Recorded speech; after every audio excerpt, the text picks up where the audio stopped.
Stop, Friendly Fire. Chapter 42-43. Chapter 42. Sun God's Hero. The protagonist awakens in the midst of danger and bravely defeats the final boss. He's embraced by the princess and then goes home with everyone. That stuff only happened inside comics, Shin Woo realized. Even though he'd gained a new ability, there was no guarantee that he could take down the final boss with it. For example, against the sun god Garuda in front of him. Kururururera, wop. Whenever the black and golden flames clashed, it would let off a deafening roar, as if the sky itself was collapsing. The dungeon had already reached its limit. The explosions caused by the golden flames, which distorted and erased cause and effect, had an indirect effect on the dungeon, causing it to collapse. Gayok, kook, whereas Shin Woo was in the heart of these raging flames. Whenever he clashed with the Garuda, he would grit his teeth at the resulting shock. It had been imprisoned for hundreds of years, and had been contaminated by the undead curse. And because of its fight with the dark flame ghosts, its magic had declined. It was in the worst possible situation. Despite that, it wasn't being pushed back very far in a head-to-head confrontation with Shin Woo. Time remaining. 317 seconds. 3 minutes had already passed. If he couldn't beat it by then he'd be completely screwed. If it was this tough fighting it while in the Titan, then how would he fare without it? He wouldn't get out of this losing just 1 or 2 lives. As expected of a level 9 Garuda. It's strong, really strong. Now that he thought about it, he felt the exact same way when he'd first met the Archmage. One didn't level up purely through an accumulation of stats, one needed to achieve enough feats as well. He'd completely changed his way of thinking to reach level 8, but the Garuda had also grown both physically and mentally to reach level 9, so much so that it was difficult for him to comprehend the difficulty. Shin Woo thought he'd be able to defeat such a high-level entity by just matching its stats, but he was wrong. Gillalulululululu. Wop. Shin Woo gritted his teeth, as if to dispel all his hesitation, and thrust his sword.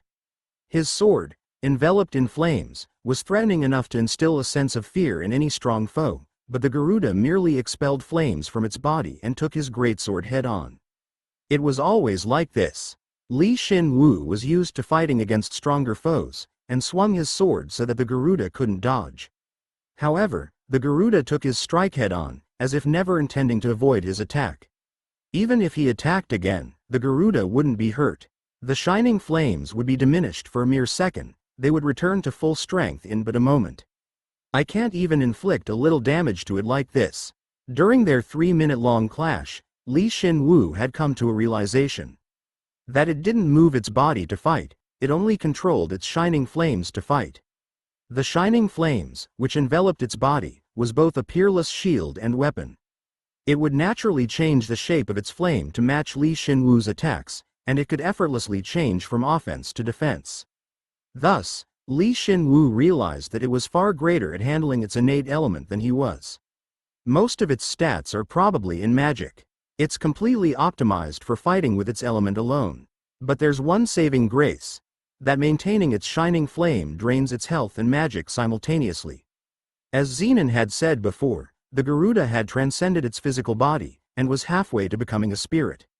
Therefore, its fighting style resembled that of a spirit using an element, rather than a living being with a physical body. And whether its power came from natural law, magic, a natural element, or an innate element, its shining flames was an almighty ability that erased everything and anything.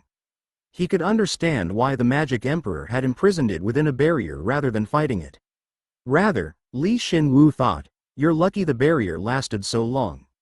It was a conceptual barrier that could not be erased by the shining flames, so if he were to fight against the Magic Emperor, then he'd need to prepare some countermeasures. If he could survive, that is.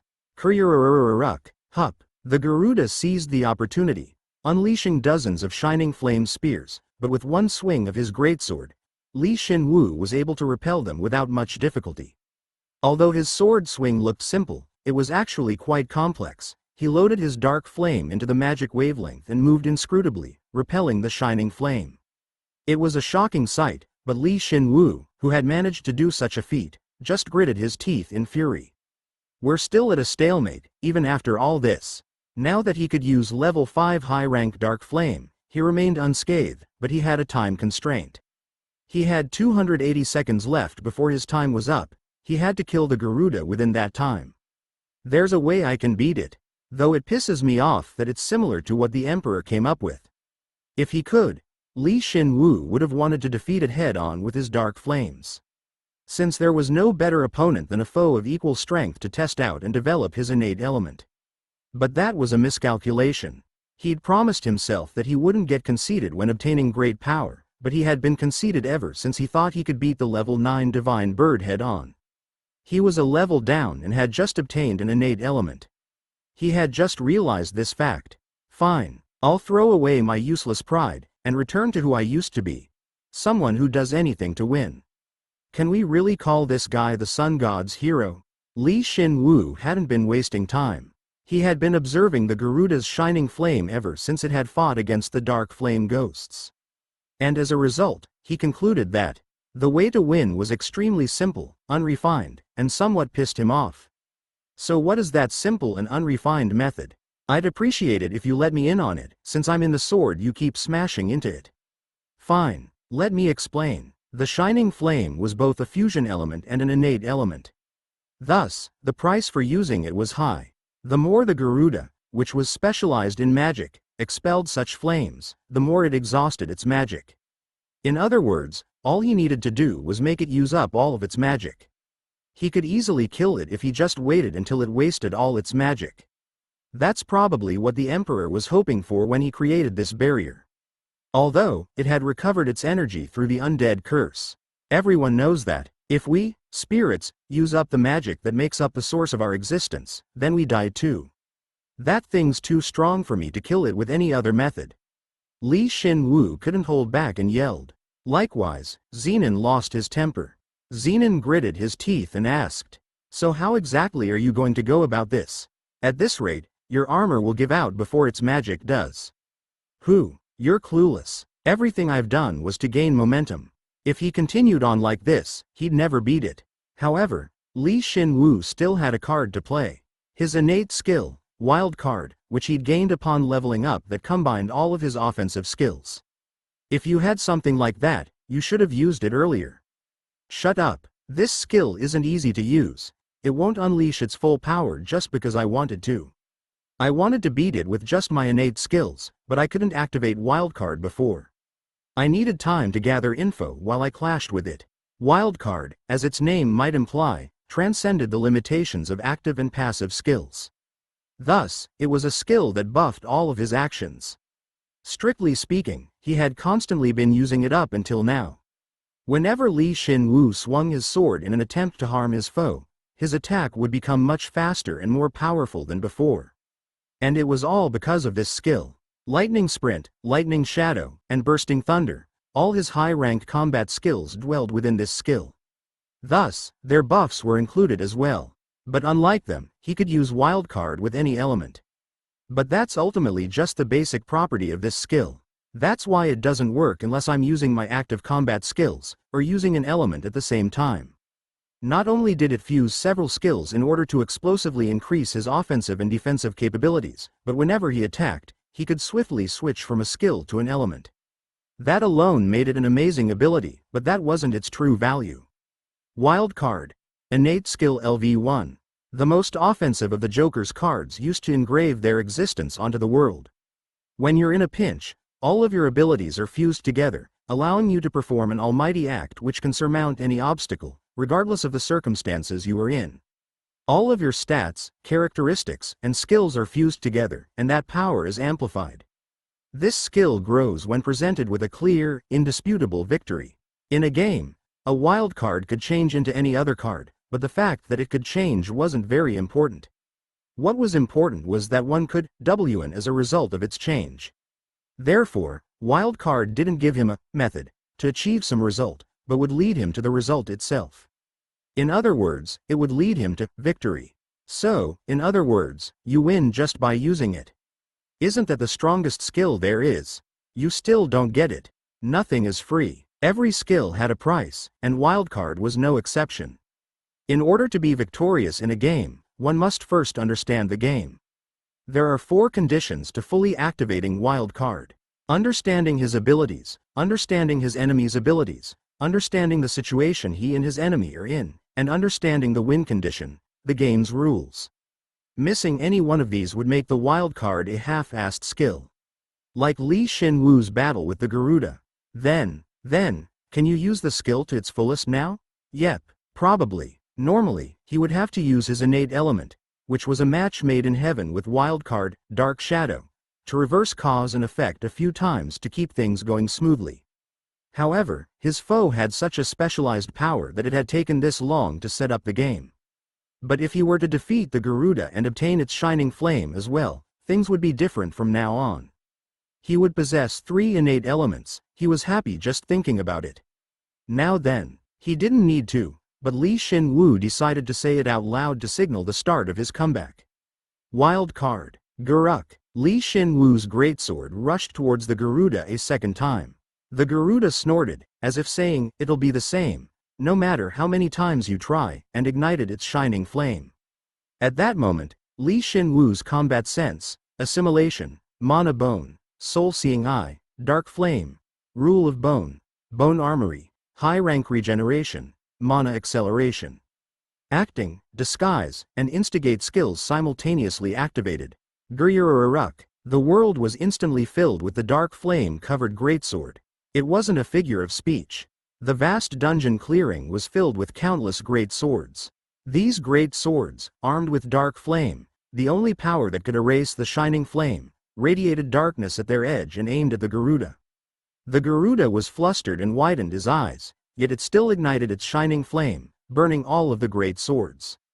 But in the blink of an eye, hundreds, no thousands of dark flame swords rushed towards it. "I've already seen through all your abilities. Erase them all, if you can." Kikuu. Li Shin Woo was still encased in the golem, with dark flames violently blazing atop it. The Garuda was furious, and expelled shining flames in every direction, as if saying, "I won't lose." However, the golem before it remained unscathed. No, it looked a little closer than before. The show had already begun.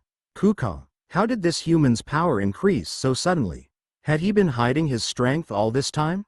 The Garuda, surrounded by dark flame great swords, looked around and couldn't hide its panic.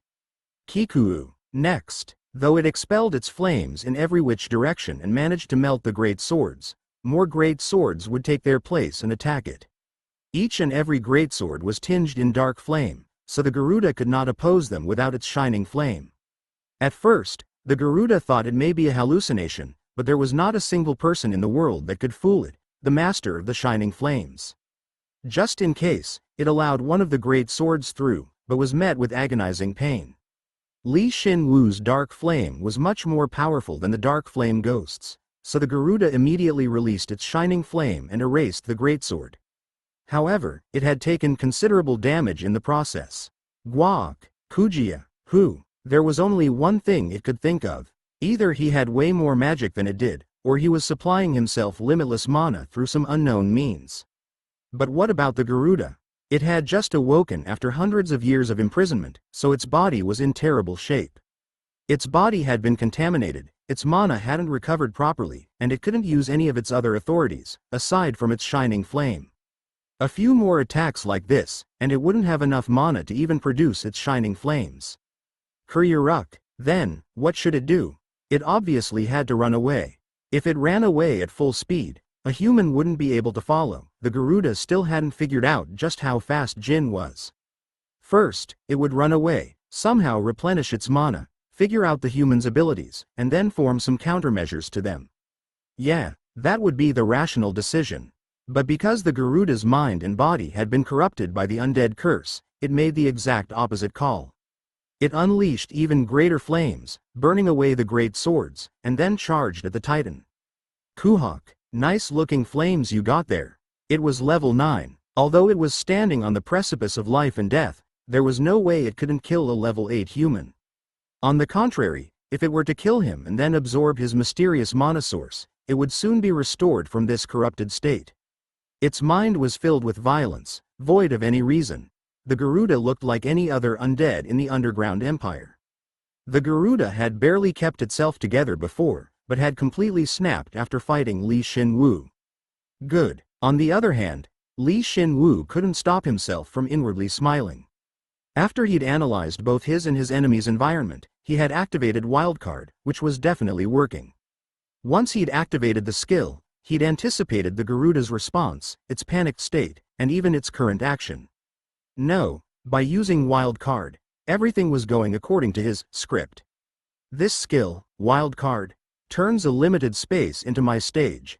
It sets up the situation, causing my enemy and the circumstances to go in a certain direction, a direction in which I win.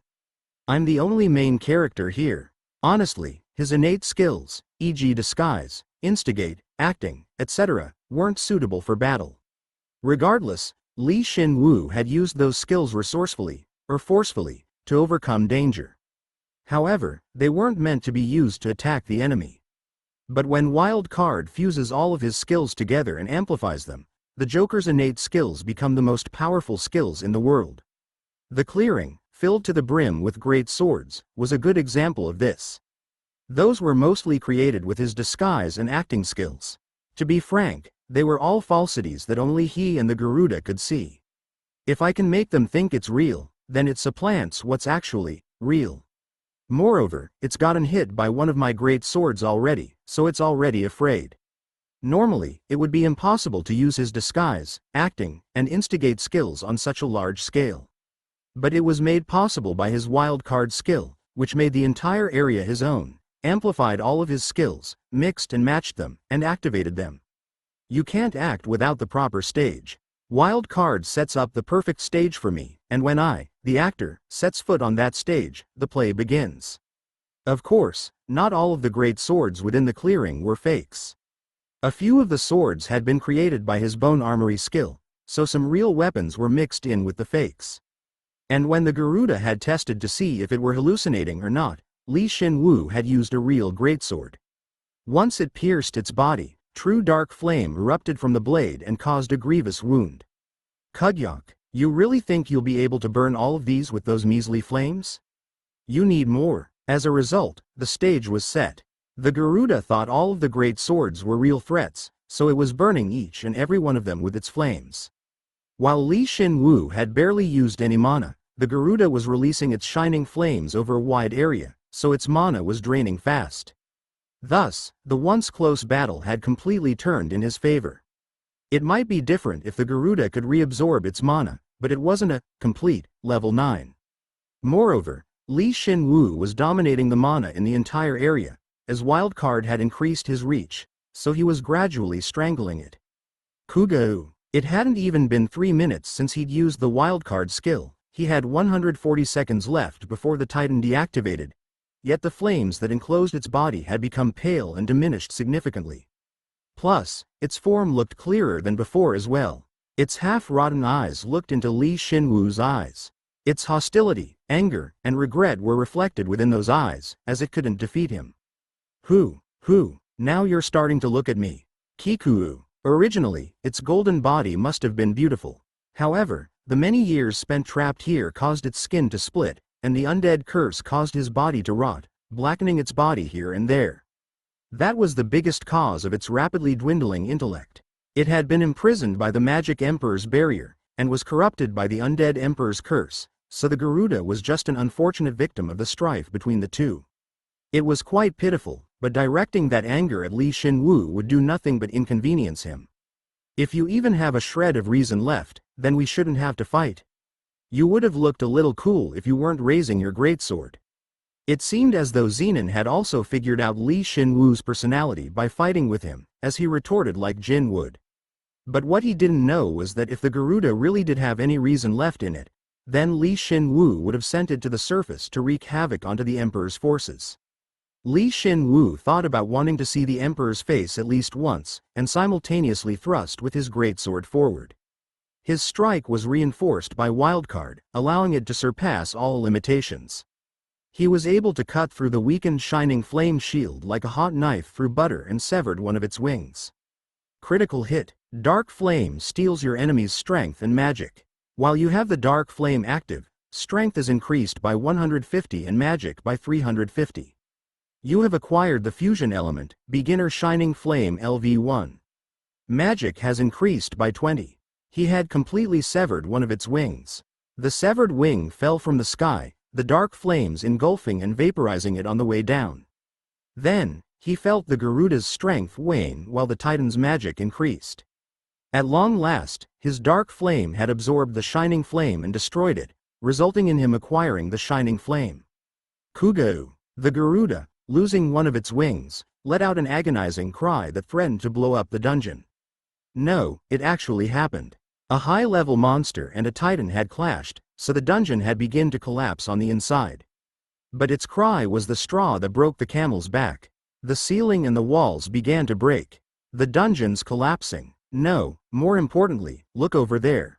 That giant bird and that giant. A greatsword. The size is different, but that's the greatsword that Sir K wields. Does that mean that that giant is K? Are the other members of the 12 generals almost here? No, even if 1 or 2 of the 12 generals do come, we still wouldn't be able to beat that. Moonlight fell upon the clashing Garuda and Titan, and the surrounding humans just watched in shock. They now had an audience.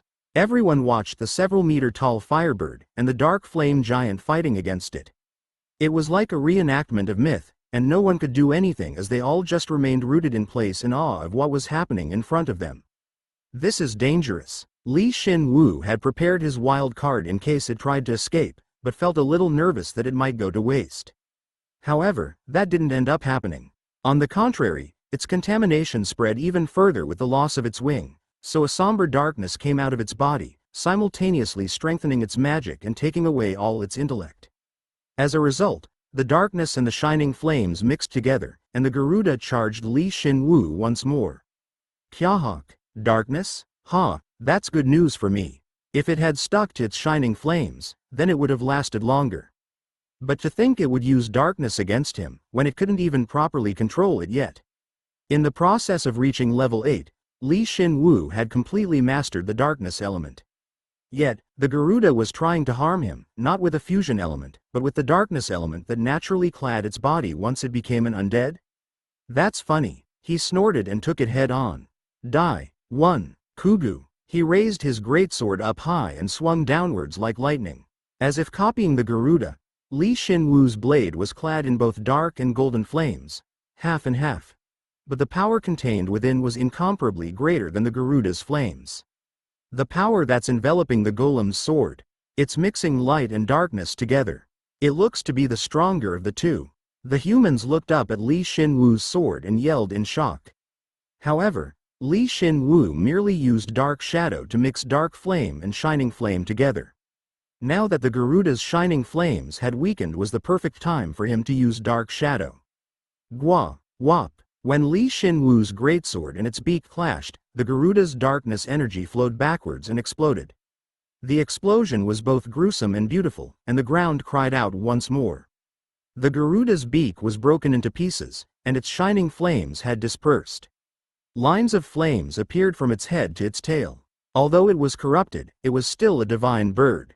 It wouldn't forgive the greatsword for daring to touch its body and used its last remaining energy to burn it in an instant.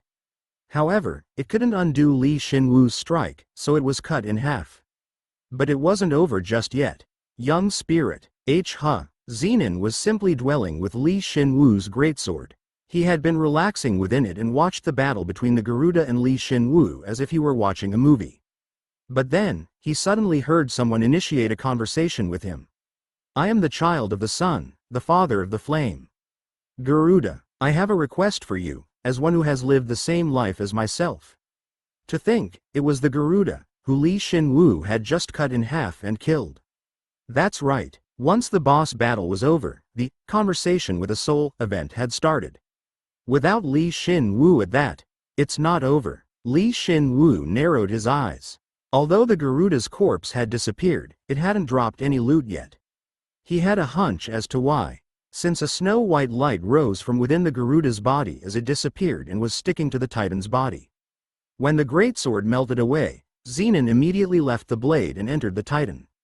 This peculiar phenomenon probably had something to do with Zenin.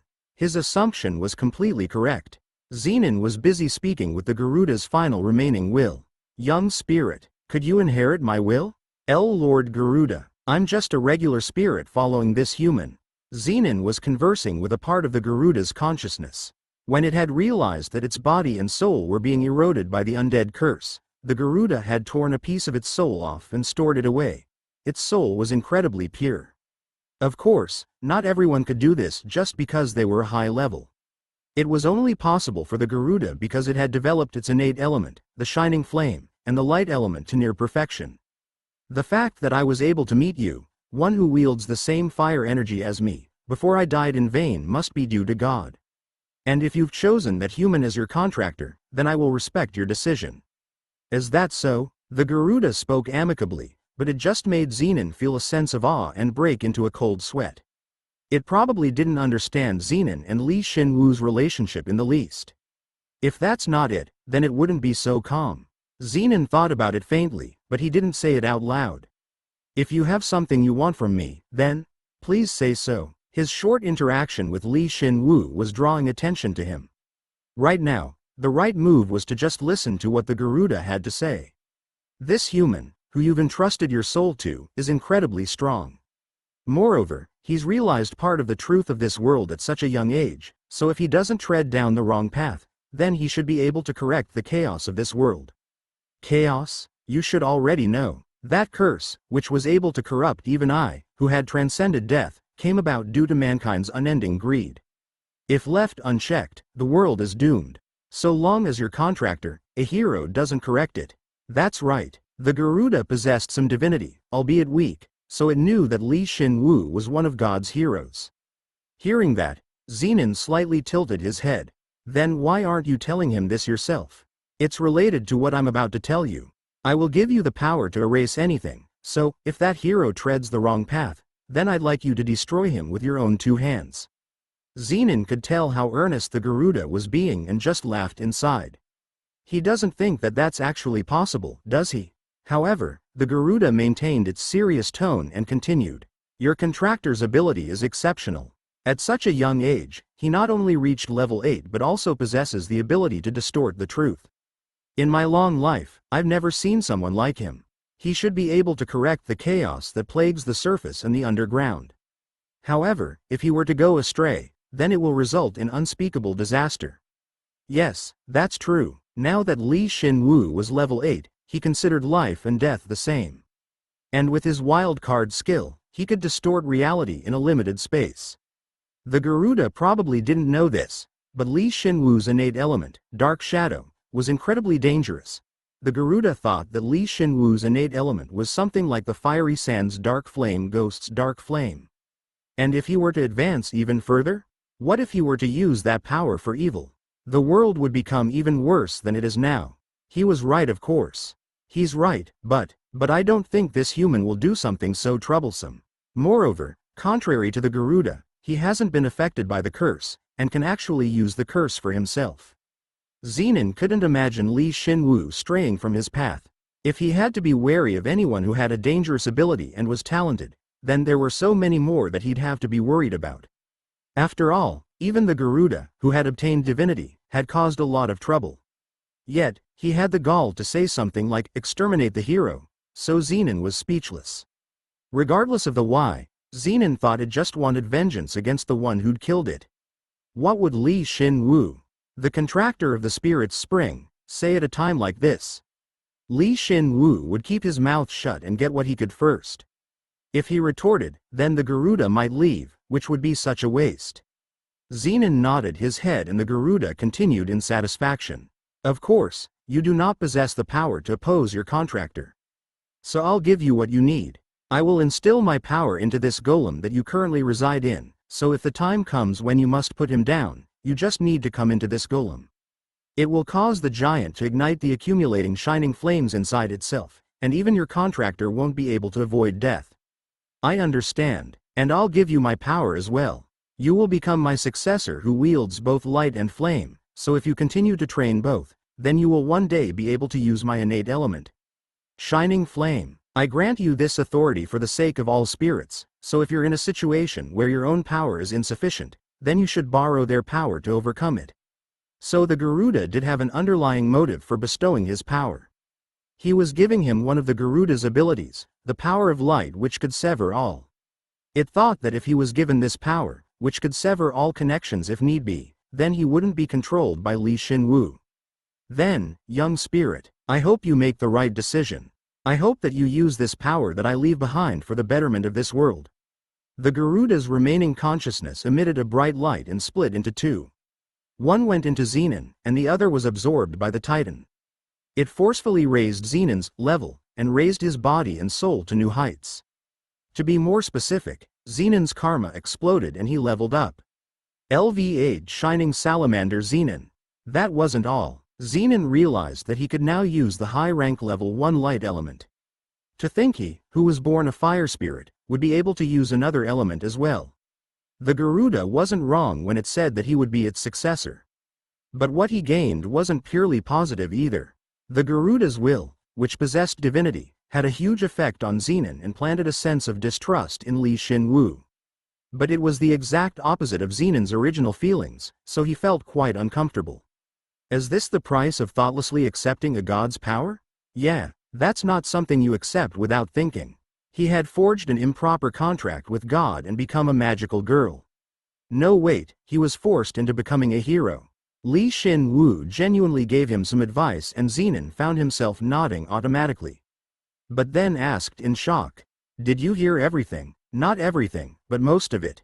If it knew that I was the one who made the Titan and it was made of bone, then it wouldn't have done something as stupid as talking within it. Even at the very end, that asshole looked down on me. I think he did. He thought he'd lost to you because of his corruption."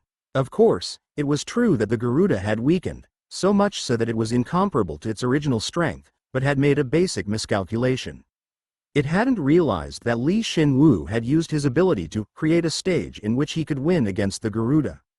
In other words, Shin Woo was way too talented.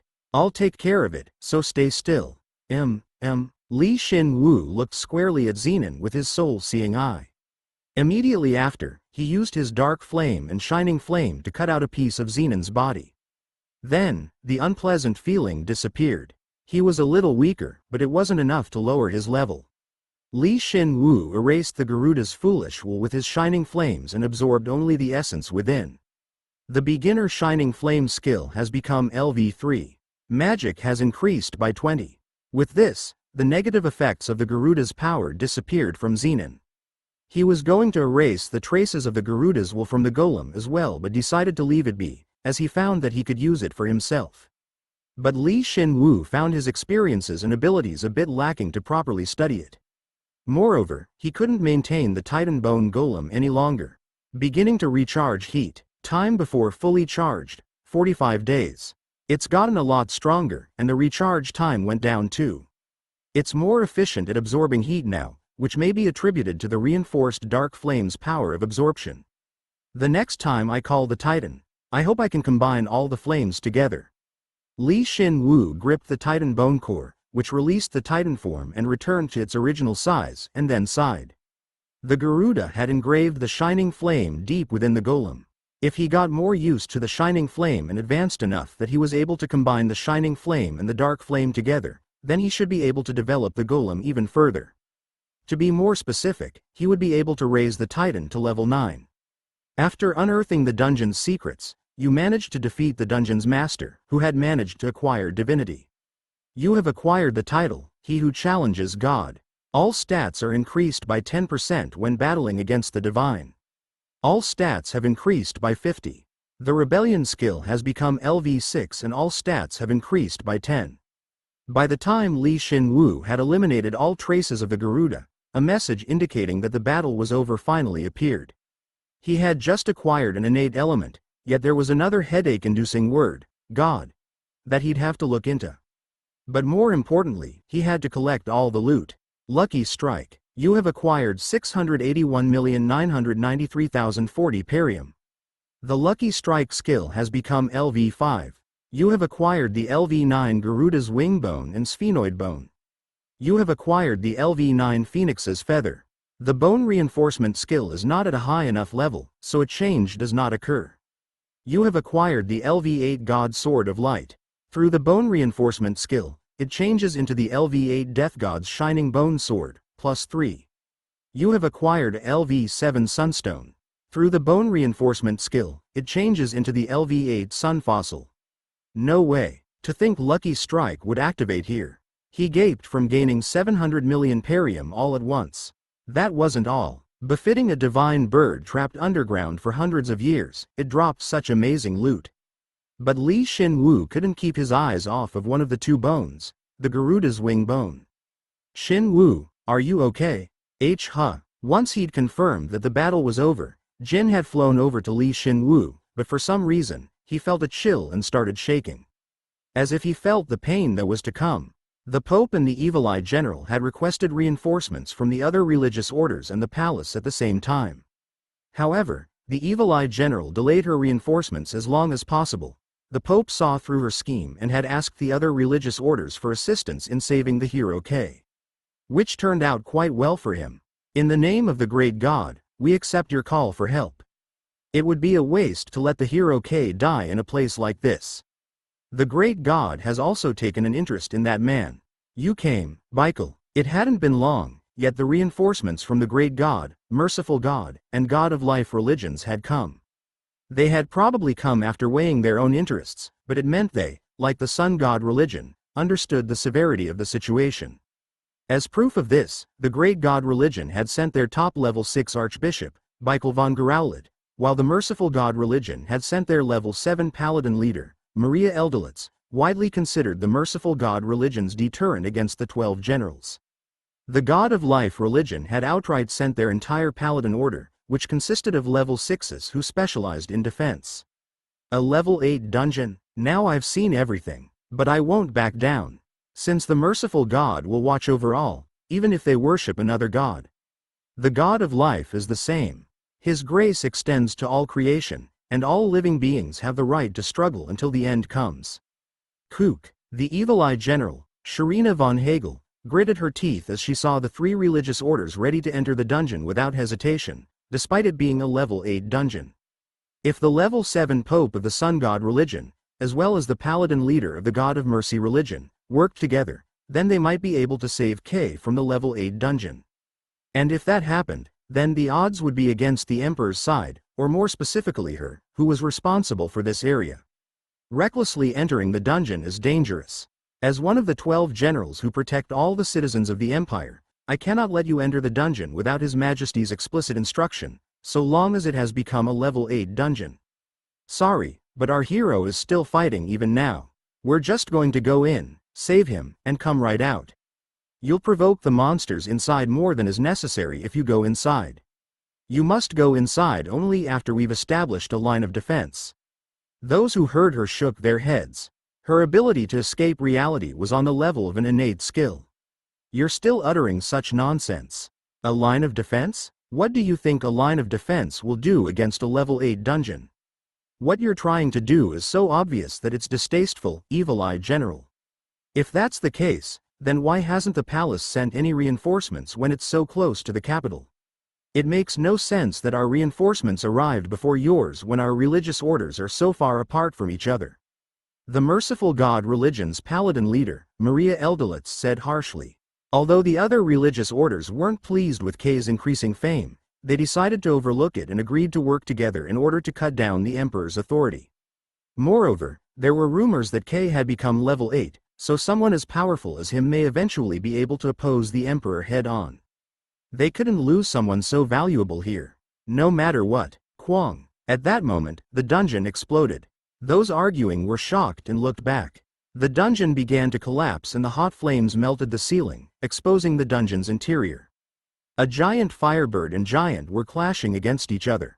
The dungeons collapsed. More importantly, those are. That giant bird and giant, what exactly are they? As they weren't within range of his wildcard skill, they didn't see the countless great swords. They merely saw the two of them confronting each other and igniting their flames. But that was plenty. The flames? They've been sublimated to the realm of the gods. The sight of the dark flame and shining flame clashing, exploding, and then vaporizing each other several times was overwhelming, regardless of whether they were fighting or not. The other religions, as well as the Evil Eye General's troops, reacted similarly, but the members of the Sun God religion, they, who could wield fire, albeit weakly, instinctively knew what the Firebird and Giant were, which shocked them. A greatsword. The size is different, but that's definitely what Sir Kay wielded. Then is that giant Sir Kay? Impossible. His flames have sublimated into something greater than mere flame. That's the power of a god. Two gods are fighting against one another. Is that really Kay? He knew that Kay was strong. He also knew that Kay was hiding something. However, he'd never thought that Kay was actually involved with the sun god. The Pope just thought that Kay had some ulterior motive and was a clever individual that fit well with them. However, it's blinding. A truly blinding power. What else could you call that other than the sun? The Pope let his thoughts be known. Of course, Shin Woo's Titan used dark flame as its main element, but he'd added the shining flame that he'd just acquired to his greatsword. And with his dark shadow, he had reversed the dark flame, coating both his greatsword and body in golden flames. Whereas the Garuda had, at first, expelled shining flame, but was now gradually being enveloped in darkness. It looked like it was currently encased in blackened flames. Their roles had completely flipped. Ah, Sir Kay, he really was sent by God. How? Even those from the other religions were speechless at the overwhelming sight. The Merciful God religion's paladin leader, Maria Eldolitz, focused on Shin Woo's transcendent element. As she was strong herself, she, more than the others, knew just how impossibly strong Shin Woo currently was. And the Evil Eye General, Sharina von Hagel, was no exception. But the way she reacted was different from the others. Are the other 12 generals not here yet? No, 1 or 2 of them won't be enough to deal with that. There's no need to call reinforcements anymore, Evil Eye General. At some point, the Sun God religion's Pope had approached the panicking Evil Eye General. He was briefly captivated by the Titan, which exhibited greatness almost in line with the Sun God himself, but he got a hold of himself and looked more energetic than before. He was confident as he smiled at the Evil Eye General. It was the face of someone sure that God was by his side. Since it looks like Kay can deal with it himself. How foolish. That giant cannot be controlled by man. How can you be so sure that that giant won't attack us? Haha, I suppose you can't see it. But we've spent so much time with Kay that we see it clearly. Very clearly. That's impossible. That's right. Although he'd changed into an enormous titan, his moves were synonymous with Kay's, who they'd spent more than a month with. It couldn't be controlled by man? No, if that were true, then they wouldn't need to be afraid. Since it would just be another powerful monster rampaging about. The reason they were in awe of Kay's new form was because he had full control of that tremendous power and was sublimating it with his own abilities. Kay had become the true master of that power. O Sun God, please grant your blessing to your loving children. And I thank you for your never-ending grace of sending him to us. After he'd shut up the Evil Eye General, the Pope quietly prayed to the Sun God in thanks. No believer of the Sun God could bear witness to the sight and stay still. The Sun God's child was using his flames to exterminate the wicked flames that surged from beneath the ground, so they couldn't be a believer if they couldn't recognize their God's flames. Oh, ooh, Sir Kay is swinging his flaming greatsword. He's clashing with the Firebird. Run away. The heat's spreading. Uak. The heat from the battle intensified. When the Garuda and Titan landed their final blows, the shock created a wavelength of mana that surpassed mere heat and spread throughout the entire area. However, they were completely oblivious to the fact. But this heat is, ooh. The others, aside from the Sun God religion, were shocked and avoided it, but the Sun God's devotees didn't move, as if they had been given a revelation from the Sun God himself. They couldn't oppose such heat. However, when they were struck by the heat, they started glowing with hot mana. The heat hadn't harmed them. Rather, it had stimulated their own mana and strengthened it. Fire is burning bright within my body. The Sun God is blessing us right now. No, this is Sir Kay's blessing. Surprisingly, there were level 6 paladins and priests that grew to level 7 as a result. 3 of them had leveled up at that. Those who hadn't found that their fire element and resistance had increased, and there were those who gained stats, a new title, and even a new skill. The Sun God. That man is undoubtedly the Sun God. Who? The Pope was no exception. While he hadn't leveled up, he had been stuck as a high-rank level 7 for the longest time. But the heat had caused several skills to level up, and with his newly acquired title, his stats had increased significantly. He was shocked. He had long thought his advancement was hopeless, but now the path was wide open for him. I'm glad no one has died. While the members of the sun god religion took control of their newfound power, the others were speechless at their sudden increase in strength, which had more than doubled collectively. Then, Shin Woo came out from the explosion. Of course, this was after the Titan was released. Hello, I told you I'd leave after I cleared the dungeon, but you called reinforcements anyway. You didn't need to. Haha, ha ha ha ha. You're right, you always say that, so I had no way of knowing whether you were telling the truth or not. So I ended up doing something I shouldn't have. The Pope couldn't help but laugh at the sight of Shin Woo greeting him from atop a winged horse. The emergence of a level 8 dungeon, the advent of an absolute boss monster that couldn't be overcome, the giant that fought against it, and the flame of flames. The sun god's believers had also awakened from just watching the mythical battle. Those were all unbelievable events, yet Shin Woo, the source of all this, looked exactly the same as before. I've never lied to you before. I'm a bit sad that you thought that way. Shin Woo's statement only caused the Pope's smile to widen further. He wanted to bow down before Shin Woo but barely stopped himself. As he requested, the Pope decided to remain as a traitor, an equal, and replied, "Don't worry, I'll believe everything you say from now on. There's no one I trust more."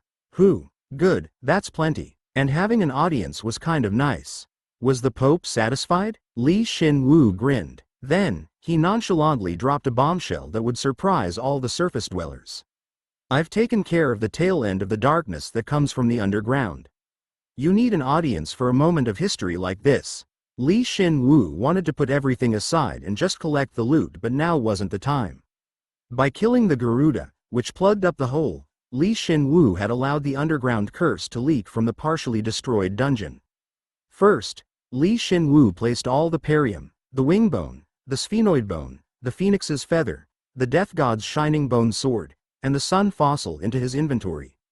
After that, he called the Pope's party over. The evil-eyed general eyed Shin Woo as if she were going to kill him, but everyone else looked at him with admiration. "Sir K, you truly are amazing. I could feel the power of a god. The sun god must have chosen you to represent him.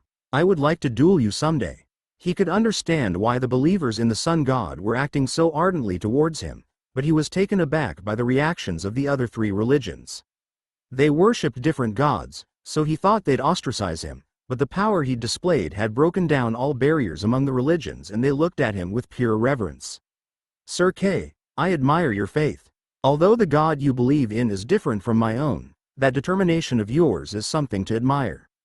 I'd really like to learn that sword aura you used at the end." I'll teach you if I have the time." Maria Eldelitz, the beauty whose blonde hair was tied up, looked at him with a bright expression, which was especially burdensome to him. Seeing that, Jin began to feel worse and worse. "You're so popular. You must be loving it. You're popular too." "This isn't being popular. I've become a clown, even though you're the Joker."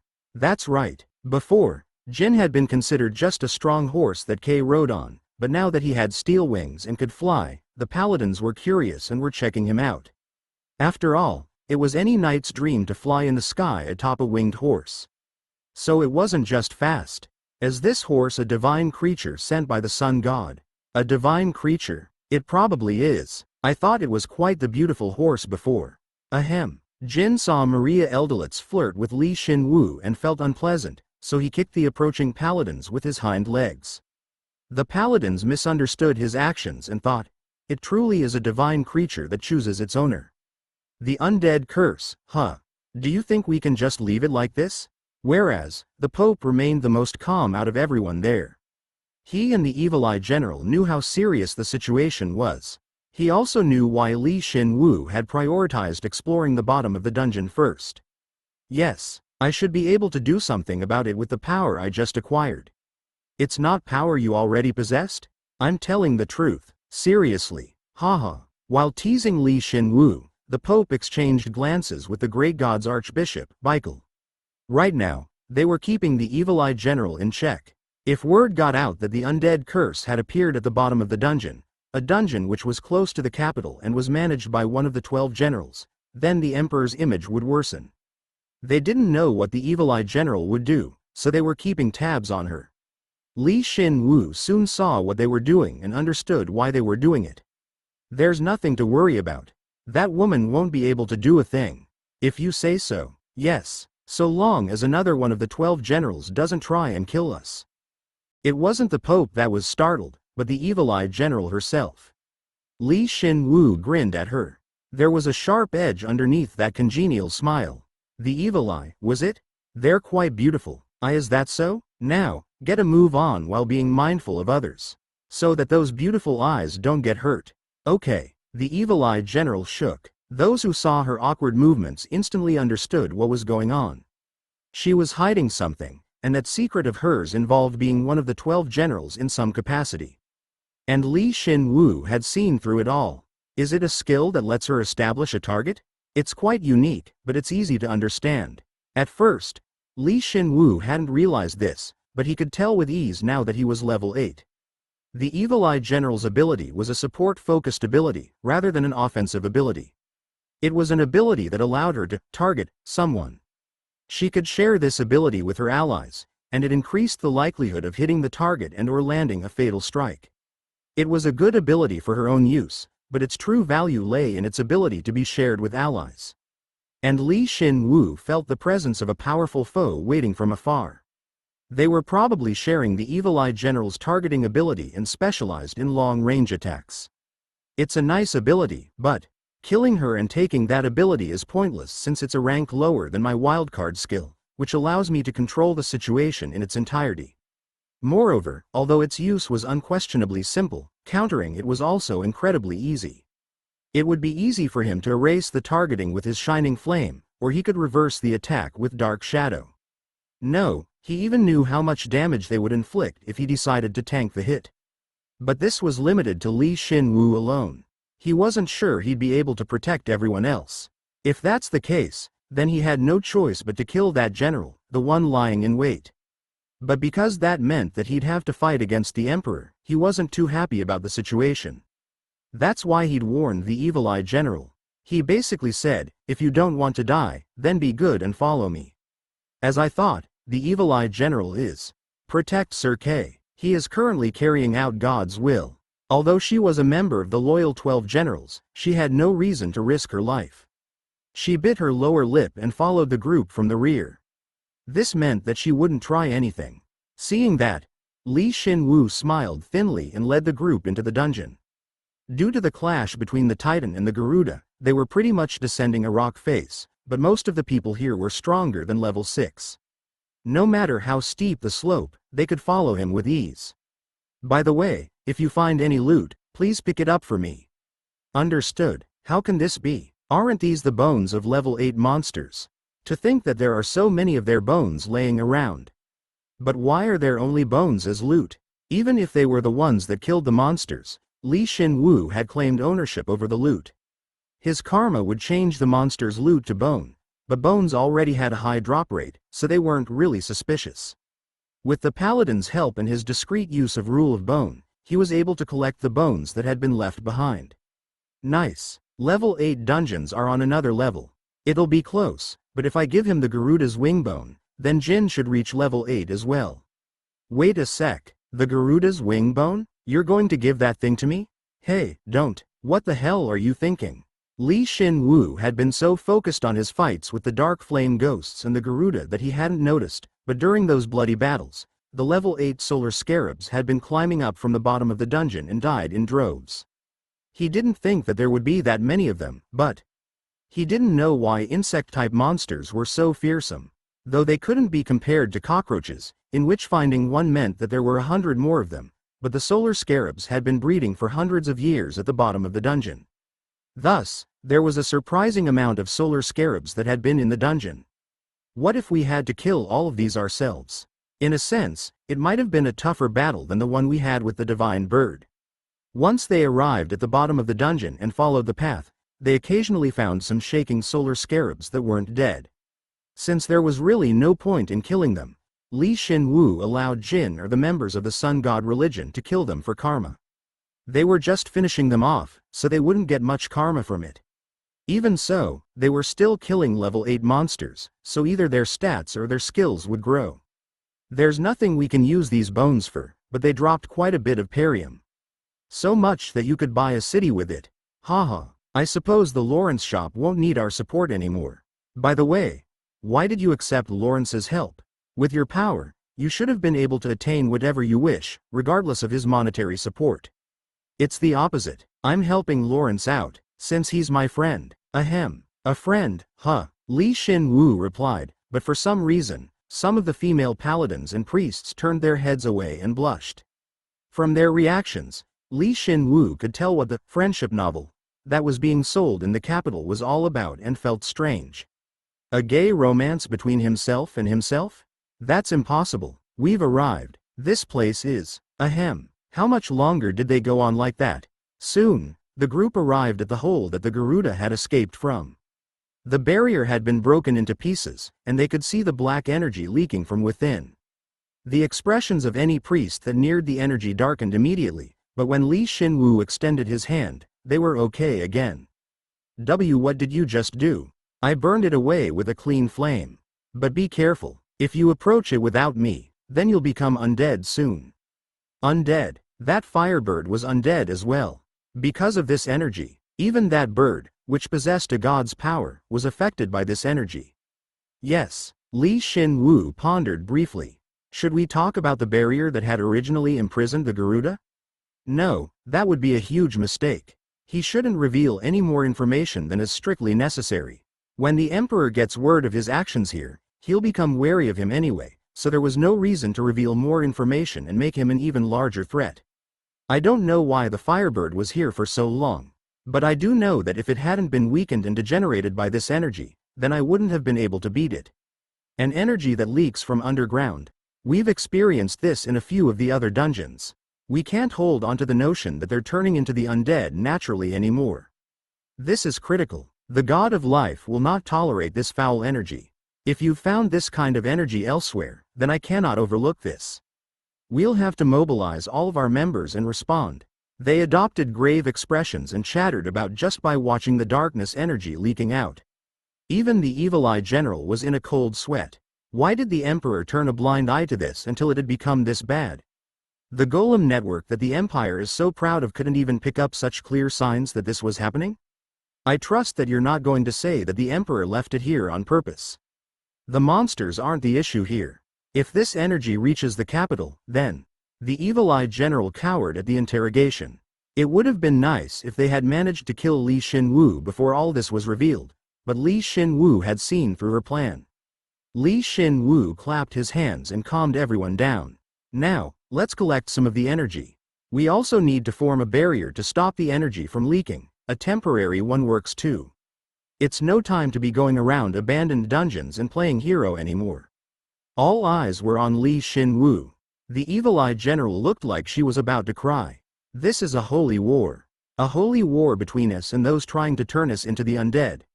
Thus, Li Shin Woo had become commander of the surface's undead resistance force in place of the incompetent god. Temporarily sealing off the leak went smoothly, as some of the members of the God of Life religion were skilled in sealing magic. Plus, the priests of the other religions supported them with their own skills and magic, so they were able to plug up the hole and prevent the undead curse from leaking. Li Shin Woo was surprised to see that and was especially surprised at their ability to seal a portion of the curse into a small container with said sealing techniques. What a nice ability. It would have been nice if we were a tad bit stronger, but this is our limit. But at the very least, we were able to strengthen the seal with the help of your magic, Sir K. Thank you very much. The priests of the God of Life religion didn't respect the Pope, yet they were well behaved in front of Li Shin Woo. At this point, they were almost revering him, but Li Shin Woo decided not to let it bother him. Since his title as the Sun God's hero wouldn't be enough to unite all of the surface's forces in their fight against the undead. However, this was a good enough position to start on that. Please don't forget what happened today. This awful mana, you must not make light of this energy of death. This isn't something that can be solved by a few sacrifices. We all have to work together. I agree with K. I believe the Sun God sent K to us in order to deal with this threat. Please lend us your strength. I promise that each religion will be rewarded appropriately for their deeds. The Pope's attitude wasn't much different from Li Shin Woo's, but there were differences in core areas. His words were swaying all those present, and it was also coaxing the leaders of the three religious orders as well. The three religious leaders nodded their heads. Of course, Pope, you don't even need to ask. We trust Sir K. It's a bit strange to say that we trust him. It's more precise to say that there's no reason for someone with such strength to lie to us. Hey, wait, it wasn't just reverence, but a full-blown religion. Shin Woo was surprised and went into a cold sweat, as the situation had progressed so smoothly. Yet, the evil-eyed general, Sharina von Hagel, bit her lower lip and gazed at Shin Woo. However, she looked at him warmly. Her type, the one who couldn't hide what they were thinking, was so easy to trick. Of course, Shin Woo was the swindler. If I can coax her, then I should be able to acquire some information on the other 12 generals. Of course, Rem was providing him with general information on them through the Golem network, but it would be different to hear it from one of the 12 generals themselves. Moreover, if things went well, he could learn more about the Magic Emperor as well. If he could, he'd like to know more about the Emperor prior to meeting him. You're thinking about something evil again, aren't you? No, I'm not. Initiating a sexual relationship would be best, but Jin's gaze was scary, so he decided against it. Looking at her now, he felt like he could control her if he just picked up one of her weaknesses. His relationship with her would go in a different direction from the religious members, which was worsened by the fact that she didn't think of him as human. Then, let's go back. You'll be really busy from here on out. If it's to stop the coming catastrophe, then we'll do whatever it takes. Kuuk. They sealed the hole and were on their way back to the capital. The religions had broken down all barriers and became close.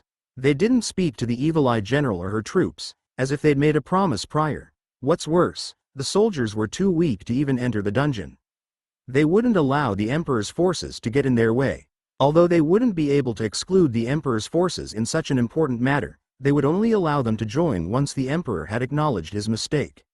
And in the process, the evil-eyed general would be subject to ridicule. To be honest, they had already considered her a corpse.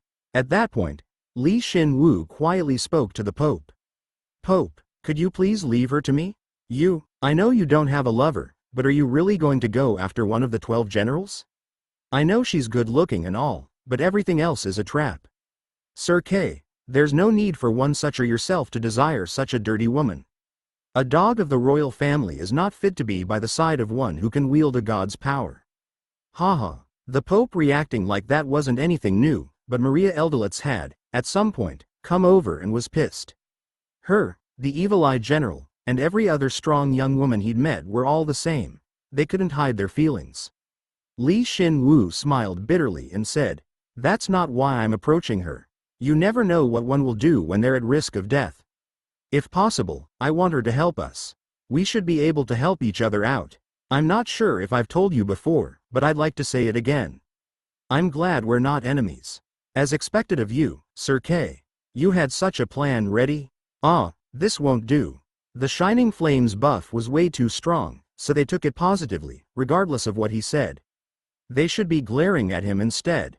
Shin Woo felt burdened by them and did his best to avoid their gaze. When he locked eyes with the evil-eyed general, she shrieked and turned her head away from him. Her mental state was so fragile right now that it'd break if he just gave her a slight nudge. Let's get away from the general following us and then talk. That would be simple with the use of his wild card and disguise skills.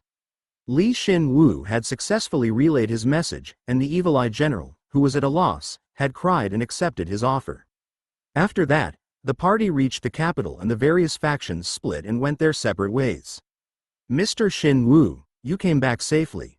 Paul Zero, I'm so glad you're safe. You're even stronger than before? Of course I am.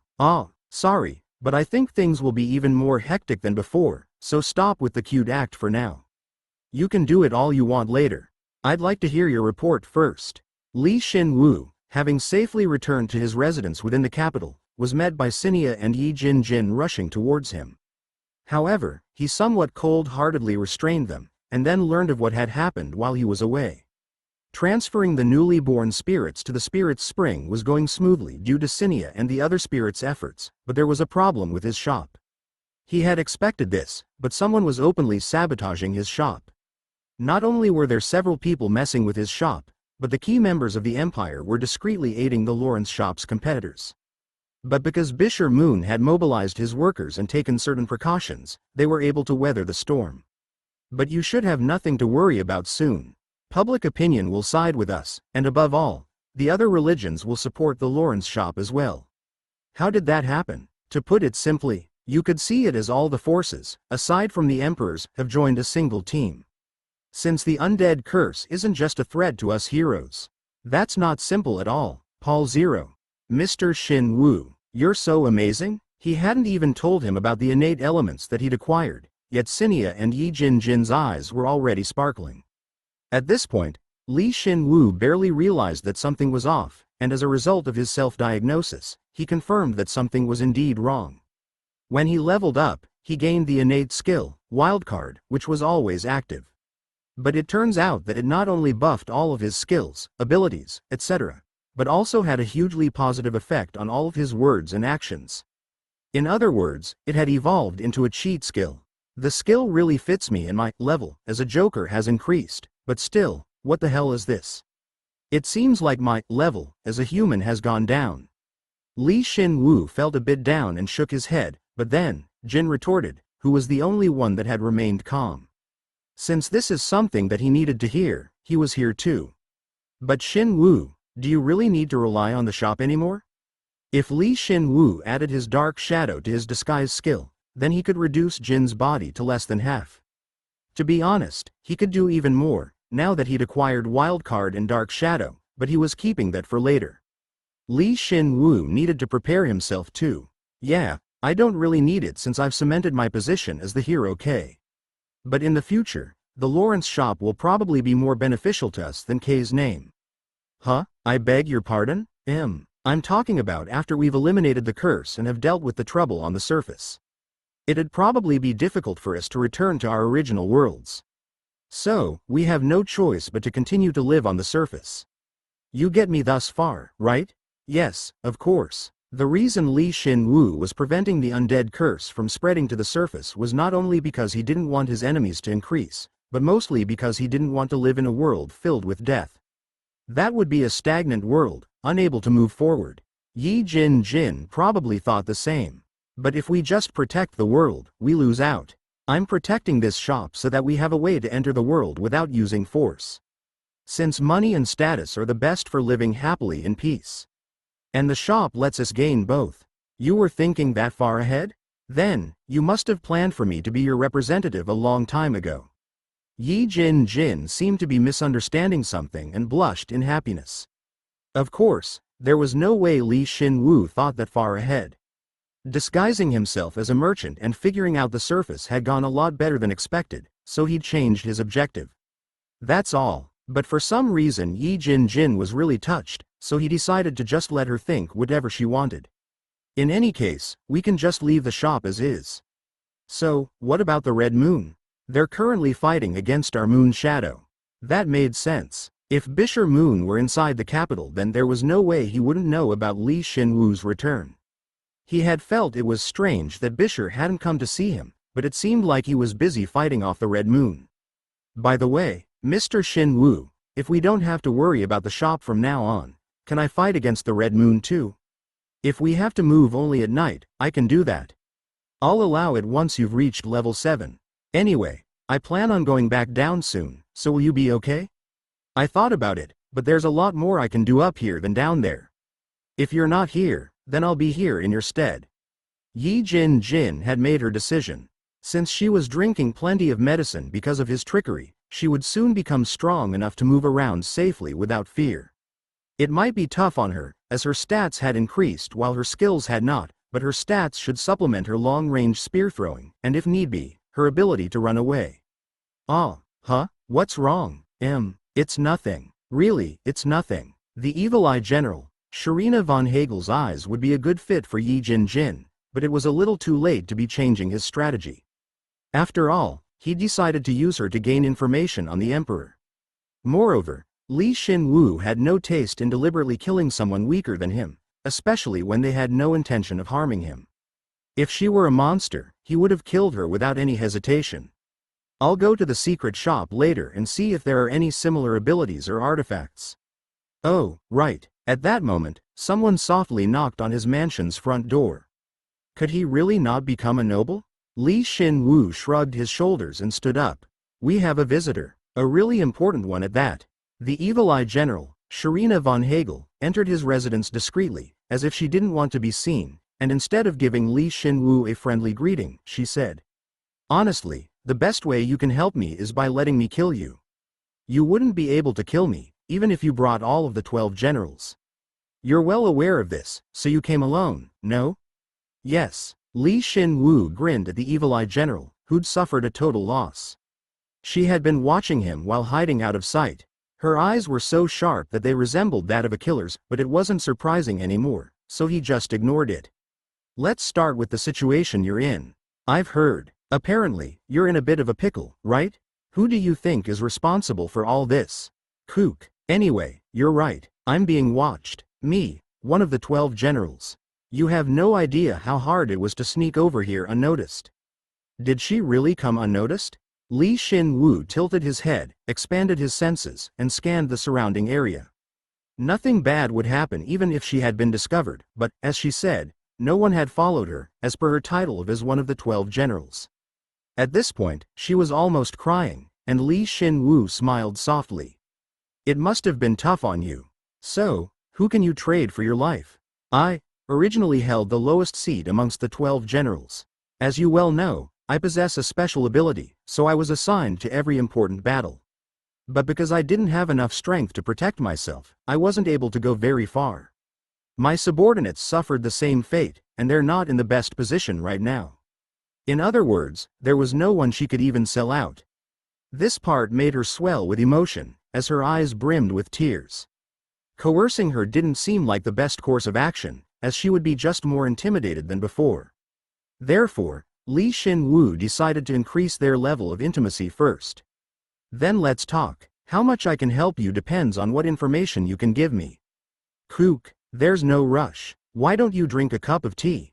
The evil-eye general felt slightly immoral for selling out her country, but Shin Woo's tea was so warm that it made her forget the situation she was in, and ended up relying upon that warmth. Even if she was the lowest seat, she was still one of the 12 generals. She ended up telling him one or two things that he couldn't find out through the Golem network. Moreover, this new info mixed with his old info, giving him more insight. And there was something particularly interesting amongst the information. So the Emperor hasn't made an official appearance in years. Yes, the only ones who can see him are the 12 generals and a small handful of high-rank bureaucrats. But we can only see him at a certain time and at a certain place. I've never met him in the daytime. Learning about the Emperor's appearance was huge. Information regarding the Emperor was top secret, and Shin Woo felt like he was really suspicious. Of course, His Majesty is a remarkable individual, so we have no idea what he wants or what he's thinking about. But those who slander his name are coming up with all kinds of false rumors. For example, the Emperor's a vampire. Something like that? Gah! The evil-eyed general stiffened. Shin Woo shrugged his shoulders and continued.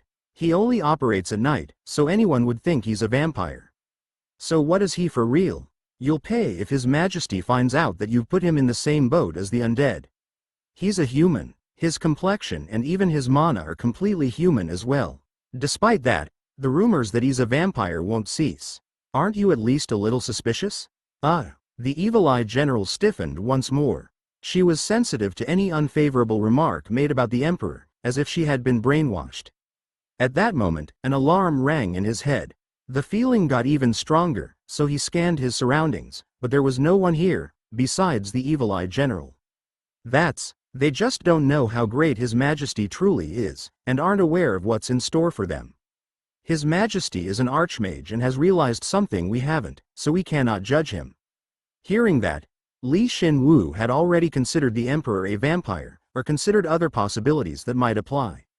Before, when he'd gotten the report from Bisher Moon regarding the Red Moon, he had been surprised by how bold the vampire had been, but if the Emperor himself was also a vampire, everything made sense. If that's the case, then God wasn't referring to the undead Emperor, but to the She's said that the Emperor had sought immortality. What if she was referring to the Magic Emperor, not the undead one? Perhaps part of the reason for the rapid progress of golem development was for that very purpose. And if that's true, then it explains the Emperor's current appearance, the immense magic he sensed from the far-off palace, and the red moon, which controls the capital at night. Shin Woo thought and scoffed. Their goals are completely different, but their means are similar. This is no laughing matter. As expected of brothers, the Crown Prince had banished the Second Prince hundreds of years ago, so he thought that perhaps the current magic and undead emperors were different, but with what he knew now, he discarded all such thoughts. Shin Woo was sure that the surface and underground were ruled by the Crown Prince and the Second Prince respectively. Nothing else would explain their lunacy and obsession. But if that's true, then, does the Emperor not care if the others become undead?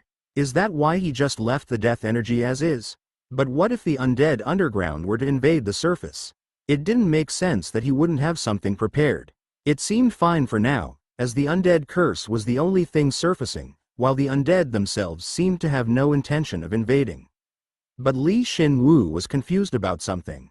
The undead had overcome their greatest obstacle by becoming the undead, so why hadn't the undead emperor ordered his forces to invade the surface yet? What exactly was stopping him? Was it Arama Steelworker? Sigald von Rededane? Though they were forces independent of the emperors, they only held one of the 12 general positions apiece. On the other hand, the emperor possessed the Archmage, as well as the remaining 12 generals, so it made absolutely no sense that he couldn't come up to the surface because of them. But it's not like I can go and ask the Archmage, "Hey, why aren't you guys going to the surface? Why aren't you asking anything else? Did you get everything you wanted? If not, then are you thinking about something that she can't answer?" At that moment, the evil-eyed general, who sat in front of him, said something out of the blue. The mood, which Shin Woo had been controlling, had changed. What? This time, Shin Woo was surprised. Her body and voice hadn't changed, yet, the quality of her magic had changed. Moreover, Shin Woo was somewhat familiar with that magic. He narrowed his eyes and voiced his assumption. Darkness magic, the Emperor? If you were that curious about me, then you should have come to see me yourself. You see, I hate incompetent individuals like the owner of this body, but I like people overflowing with talent like yourself. Indeed, whenever, wherever. Shin Woo raised his head and looked straight at the evil-eyed general. He sensed darkness mana deep within the recesses of her eyes. It was an unseverable relationship that he must have made beforehand. Shin Woo had experienced this before. By giving one's name, an unbreakable link would be formed. And this link was formed between the evil-eyed general and the emperor. So the evil-eyed general was disposable from the very beginning.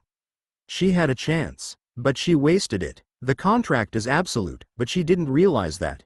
How unfortunate. The magic emperor spoke brazenly with the evil-eyed general's face and voice and shook his head. Shin Woo snorted and simultaneously analyzed his mana. He came to an immediate conclusion. It was an innate element. Darkness and, probably the lightning element. It would be simple to call it the dark lightning element, but the dark lightning he felt from the emperor wasn't so simple.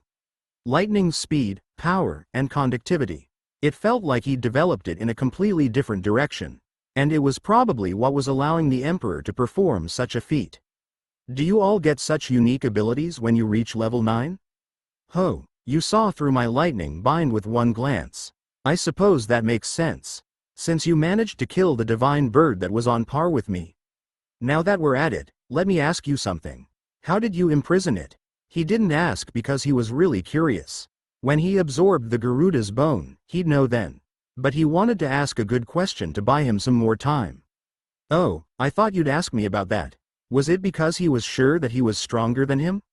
The emperor answered happily. Perhaps the emperor was still underestimating him, he who had defeated the divine bird that had escaped its imprisonment. Its innate element responds when it recognizes external stimuli. If that's the case, then you make it so that it can't recognize it. If you prevent it from moving, then the next step is simple. You must have felt it, but my power, lighting bind, is quite powerful in that regard. Since you didn't even notice that you'd been affected yourself. Yeah, you're right. Shin Woo hadn't been able to move his body ever since the emperor had shown up. It would probably be easy to dispel with his innate elements, whether it be his dark shadow, dark flame, or his shining flame, but he was deliberately not doing so. If he did, the Emperor would just restrain him again. This space was already filled with the Emperor's magic. It might be different if he had been facing another level 8, but it would be difficult for even him to take control of a level 9's mana. Did you spread your mana all over the Empire? All the materials used to create the capital's buildings and roads are subject to the palace's approval. Each of those materials is saturated with mana which I can change into my own whenever I wish. No one managed to figure it out, so don't be so frustrated, Sun God's hero, K. Even Li Shin Woo couldn't see through this elaborate trap. The wild card skill had its limitations. Li Shin Woo couldn't break through the barrier set up over hundreds of years and see through the Emperor's mana. Was this a level 9's power? Li Shin Woo suddenly realized how wide the world was due to the Emperor's ability and unfathomable method of controlling the capital. He'd heard from Kratia that a magician's power would increase several times over within their workshop, but this bastard had turned the entire capital into his workshop. Do you have anything else you'd like to ask? As a parting gift, I'll answer any questions you have. Why are you ignoring the undead curse? At this rate, the undead curse will spread to the Empire. Ho, you're not going to ask if I'm a vampire or whatnot. Since there's no point, Li Shin Woo declared. He didn't know how the Emperor took it, but he grinned and replied. You must think it's so urgent, but that curse is still too weak. More people need to die to unite the Empire. Did he not get a report from Arema Steelworker regarding the undead curse? The true power of the curse lies in its ability to kill the world itself, not just living beings. No, the Emperor, with his high-rank innate darkness element, should be able to absorb all of the curse's energy. If that's the case, then he could understand why he was speaking so peacefully. Don't worry, everything is going according to plan. Humanity has been subject to danger a few times before, but each and every time we work together and overcome said danger. And every time, humanity dwindles in size and then repopulates itself. This is the way the world works. However, there's one problem this time. It's you. I was confident that with our golems, which are spread across the Empire, that we would know about all dangers and preempt them, but I didn't know about you, one who possesses enough power to clear a level 8 dungeon by yourself, beforehand.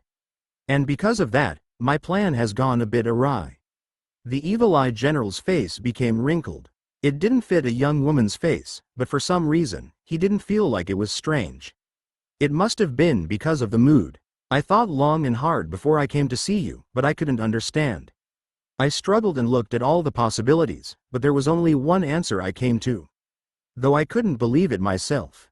Then, the Emperor looked straight at Li Shin Woo. The words that came next. Li Shin Woo would probably never forget them. You're a hero, but also an undead. God sent you like that, right? To spy on the surface and the underground.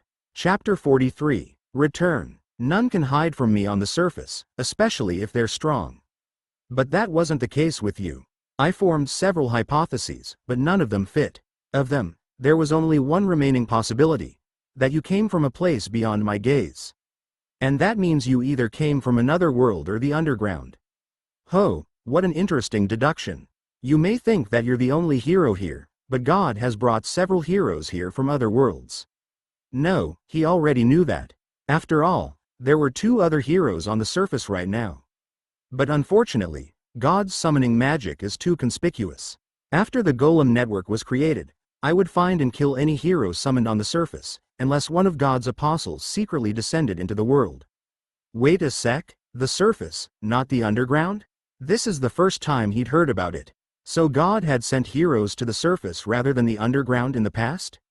Why? In order to defeat the Magic Emperor, who assumed complete control over the Empire. Of course, just looking at the Emperor gave him some idea. The Underground Empire wasn't the only problem. Both the surface and the underground had their fair share of problems. The Emperor noticed that Li Shin Woo was beginning to listen, sported a disgusting smile fit for a middle-aged man, and continued. God can no longer send heroes to the surface. Thus, you came from underground. Moreover, the barrier doesn't allow the living to pass through it, so you must be undead. But if you were one of the underground's undead, then you wouldn't have been able to leave. Wait a sec. What he was saying was largely contradictory. On the outside, Shin Woo acted calm, but he was actually quite shocked. The hell is this guy saying? Let's say that the Emperor was talking about the barrier under the assumption that Shin Woo came from the underground. But what did he mean after that? If he were one of the underground's undead, then he couldn't have come out. Why not? They had gone through the trouble of turning themselves into the undead to pass through the barrier, so why couldn't they leave? But the Emperor spoke firmly and voiced his conclusion as if he were putting an end to Shin Woo's many questions. So I thought about it. If God wanted to nurture a hero without being noticed by me, then she would call them underground and transform them into an undead so that they could go through the barrier. Am I right? Undead hero. Phew. Who? Not so relaxed now, Of course he wouldn't be. Since it was so laughable. That probably wasn't God's plan when she made him an undead. He'd gotten it all wrong, yet he'd still come to the right conclusion. That he was an undead hero. Shin Woo couldn't suppress his admiration. Whereas, the Emperor, who couldn't know what he was thinking, raised a hand towards Shin Woo and stretched out his fingers. Lightning bind, which restrained Shin Woo's movements, got even tighter. Then, he smiled in satisfaction. You fooled me with that disguise ability of yours.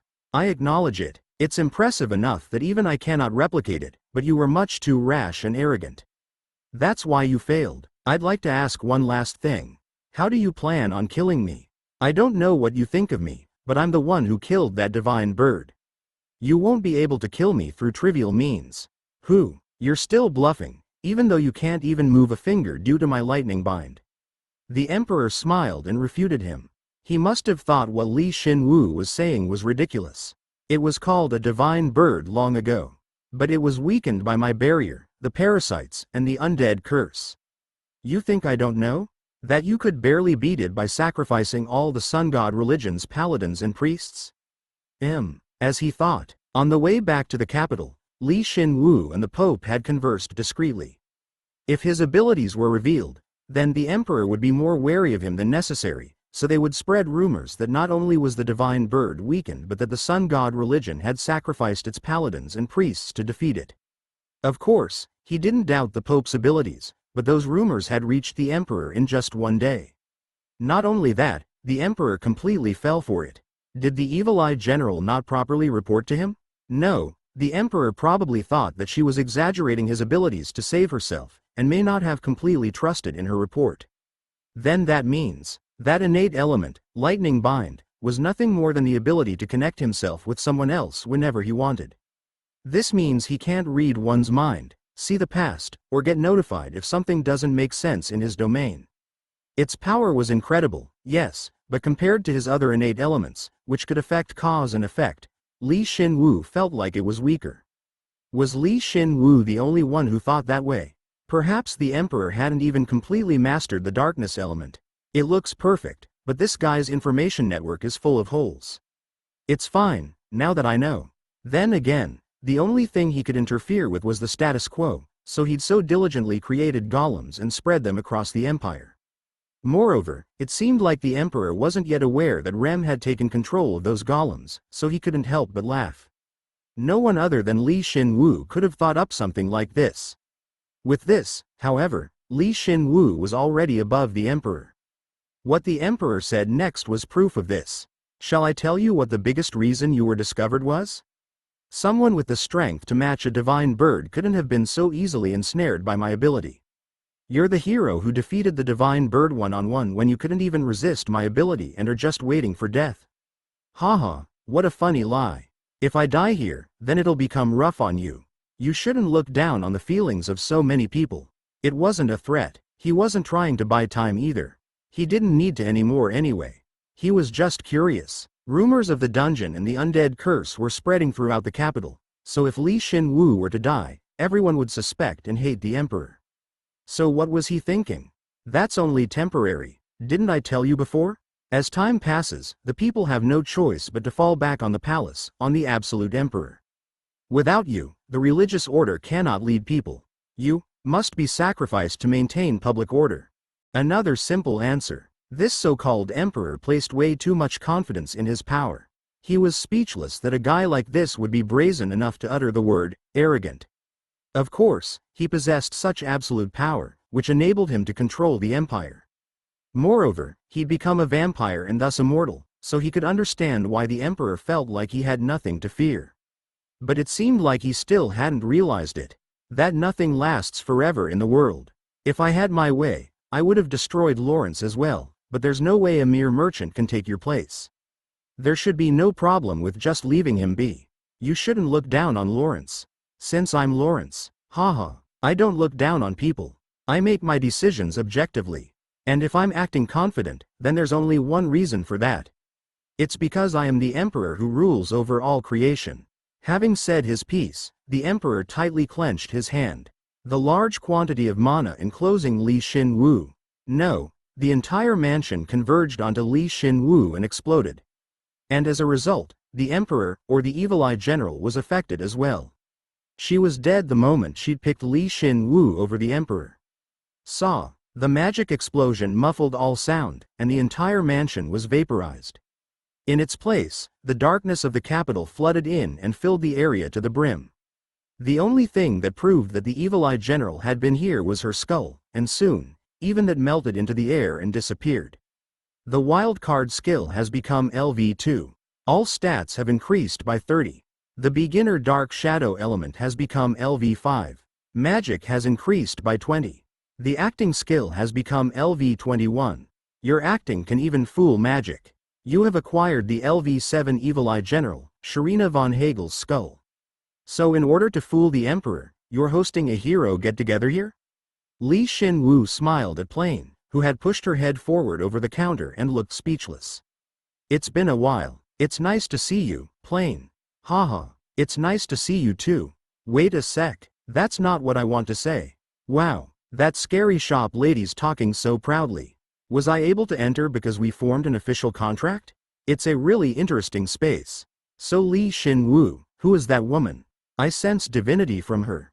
That's right, Li Shin Woo's entire party was in the secret shop right now. To be more specific, Li Shin Woo, who'd sensed the Emperor's visit, had sent everyone else to the secret shop. Then, he'd spoken with the Emperor and come to the secret shop after. I can't believe you acted in front of the Emperor and managed to fool him. Well, that's my karma. Ah, and because he was using the Evil Eye General's body, he couldn't control his magic perfectly, which is one of the reasons that I could deal with him so easily. That lightning bind element or whatnot didn't seem like it was at a very high level either. And what were his countless reasons? He had several ways of dealing with the situation, but he'd chosen Wildcard and Dark Shadow this time around. The Emperor said it, didn't he? That there was no way someone powerful enough to fight the Divine Bird head-to-head wouldn't be able to resist his lightning bind. He was right. The Emperor believed that he was restraining Li Shin Woo with his lightning bind, but what he was actually restraining was Li Shin Woo's armor. If Li Shin Woo had completely understood the Emperor's innate element, then his armor wouldn't have been restrained by his opponent's magic either. The next step was easy. When he unleashed that magic explosion, I used Dark Shadow to twist cause and effect, focusing the explosive power onto the Evil Eye General. I hid my body within the darkness, took the Evil Eye General's bone, and then came here, to the secret shop. When one reaches the peak of the darkness element, doing something like this became possible. Li Shin Woo waved his hand as if he were bragging. His hand softly melted into the darkness, flickered, and then returned to its original form. Seeing that, Plain shook even more. What's worse, you came without any permits. You shouldn't just come in here whenever you want with the Heaven Door's key. Well, it couldn't be helped. Since I don't have any permits left. When he came to the surface, the Heaven Door's key had eaten all of his permits, and he hadn't gained any on the surface. If Yi Jin Jin didn't have any permits left, then he would have had to use the Heaven Door's key to get them here, but if he did, the Emperor would have known. We're not going to stay for very long, so just look the other way this time. If I had been properly rewarded for my actions on the surface, then I would have had permits to spare. Ah, nothing makes sense anymore. Li Shin Woo looked at the grief-stricken shop owner and grinned. Then, he suddenly thought of something. The one thing the Emperor had said that had bothered him. Plain, I'd like to ask you something. I can't promise you that I'll answer it, but go ahead. Why hasn't the undead Emperor gone to the surface when he can supposedly go through the barrier by being undead? Plain's eyes became empty. Li Shin Woo spoke even more forcefully. Can't you tell me at least this much? I deserve to hear it. You should already know the answer to that question, Mr. Shin Woo. Plain responded with a bitter smile. Immediately after, she said something so simple and clear, the despondent truth. It's because the undead cannot move forward. But what? You already knew this, Mr. Shin Woo. That all the undead in the underground empire have stagnated. Even if they raise their levels, their existence won't change. There was no doubt about it, so when she said the unthinkable, he fumbled with his words. But don't the undead have a clear sense of identity? Like the Archmage, compared to most humans, he's much more. Mr. Shin Woo, an undead's sense of identity or their intellect has no bearing on their true identity. It doesn't matter how rational or knowledgeable they are. Having a clear goal doesn't matter either. Because the undead are irrevocably tied to the past, they cannot see the future. And they cannot even act in the present. That is their identity, which they cannot escape from. Li Shin Woo was struck by a dull shock. He could understand it mentally. That's exactly what individuality and identity meant. No matter how skilled one was, they couldn't go against their natural instincts. And to the undead, that instinct was stagnation. The undead didn't want to change. They wanted to stay in the same place and repeat things over and over again. Li Shin Woo could understand. At least, he thought he could understand, but he really didn't get it. How? How can that be? The undead emperor is level 9. The Archmage is not only level 8 like me, but understands mana much better than I do. What's worse, he knows spatial magic, so he can get through the barrier whenever he wants. It's because they've become undead. They must have stayed underground for far too long. They have become unable to go to the surface. They forever remember the day that they were banished, and they hate everything on the surface.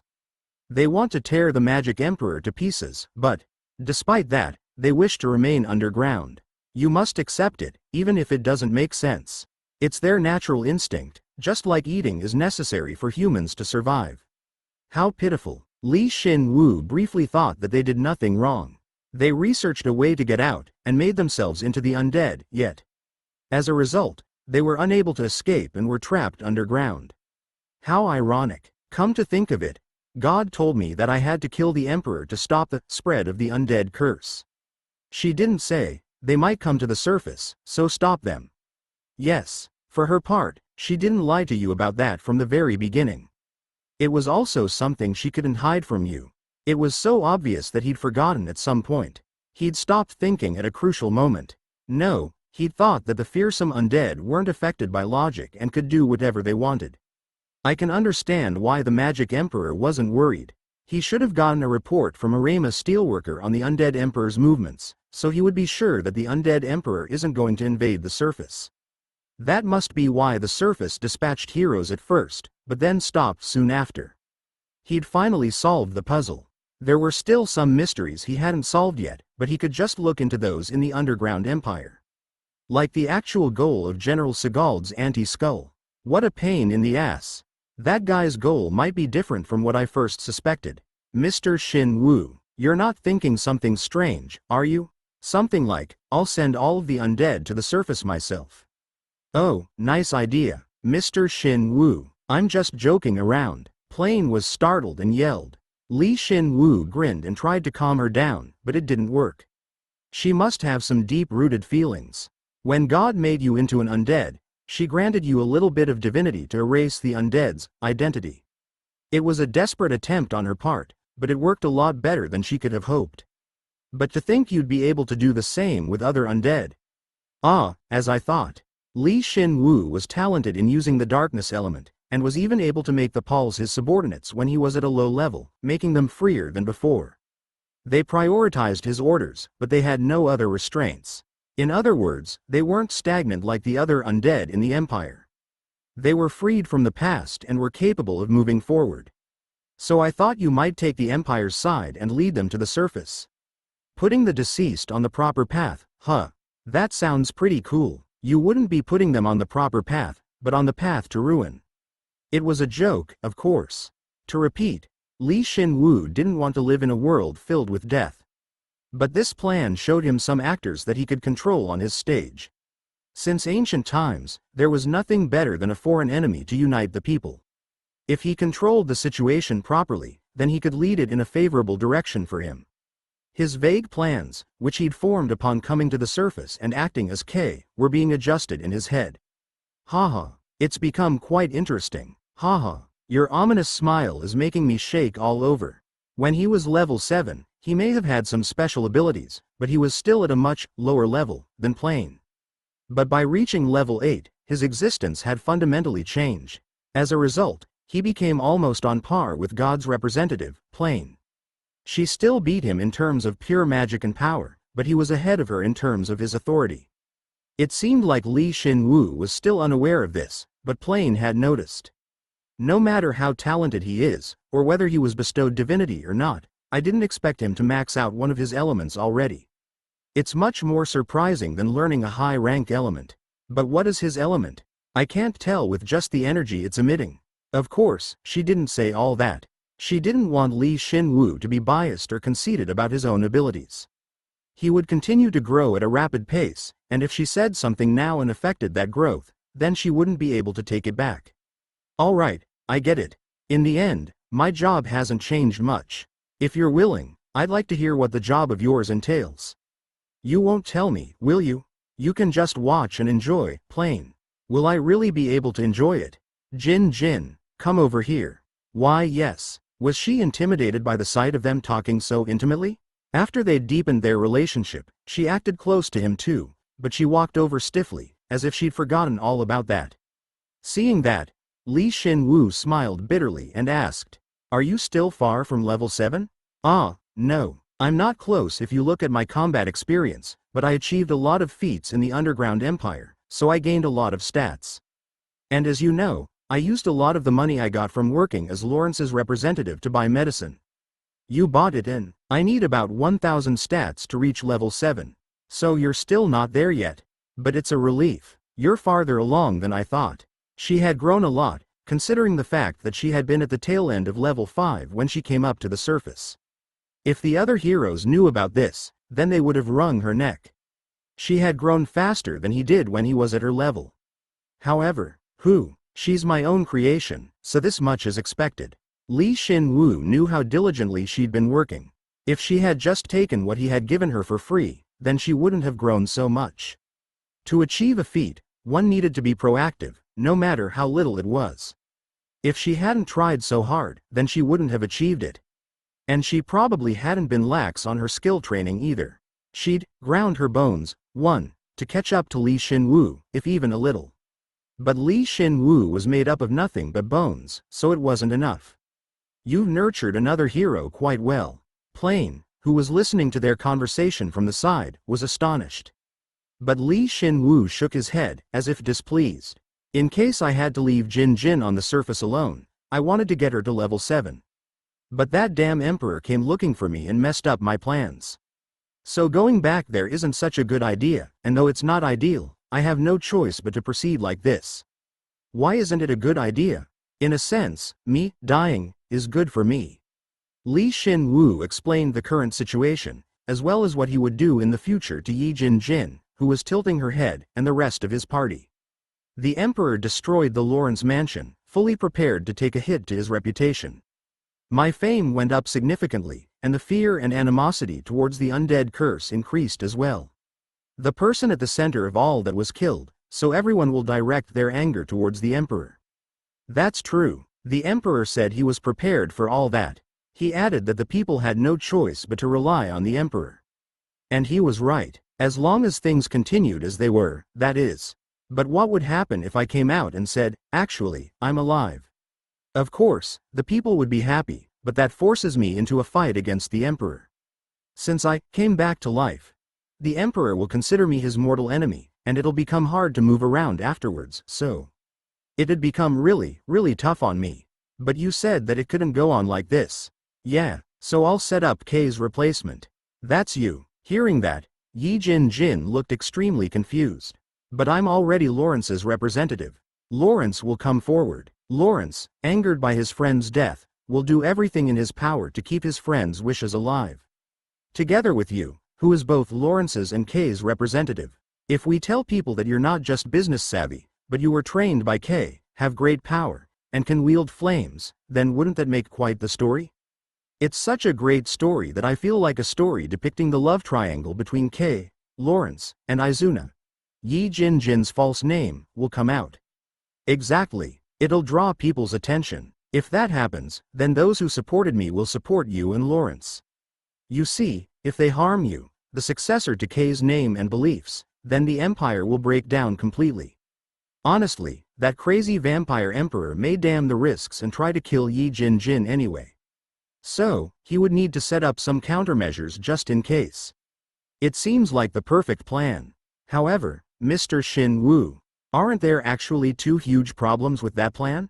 Yi Jin Jin, who was deeply absorbed by what he was saying, acting in Li Shin Woo's stead, felt romantic to her.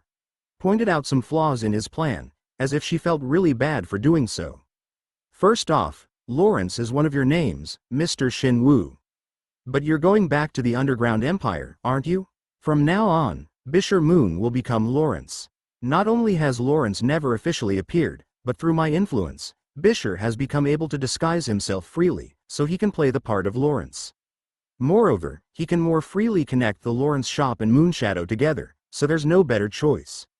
Now that you mention it, but even you can't fix the second problem, Mr. Shin Woo. Go ahead, it's me. Li Shin Woo looked oblivious and Yi Jin Jin ultimately looked at him with a half-crying face and yelled. I'm not as strong as you and I can't wield flames. You even told me to get to level 7, but I couldn't even do that. Even though I tried my best. I really did my best. That's okay. Li Shin Woo took out an artifact from his chest, and once he did, it drew everyone's attention. They had no choice but to pay attention to it. Phoenix's Feather, LV9, Durability. So long as one ember remains, it self-repairs itself. Defense.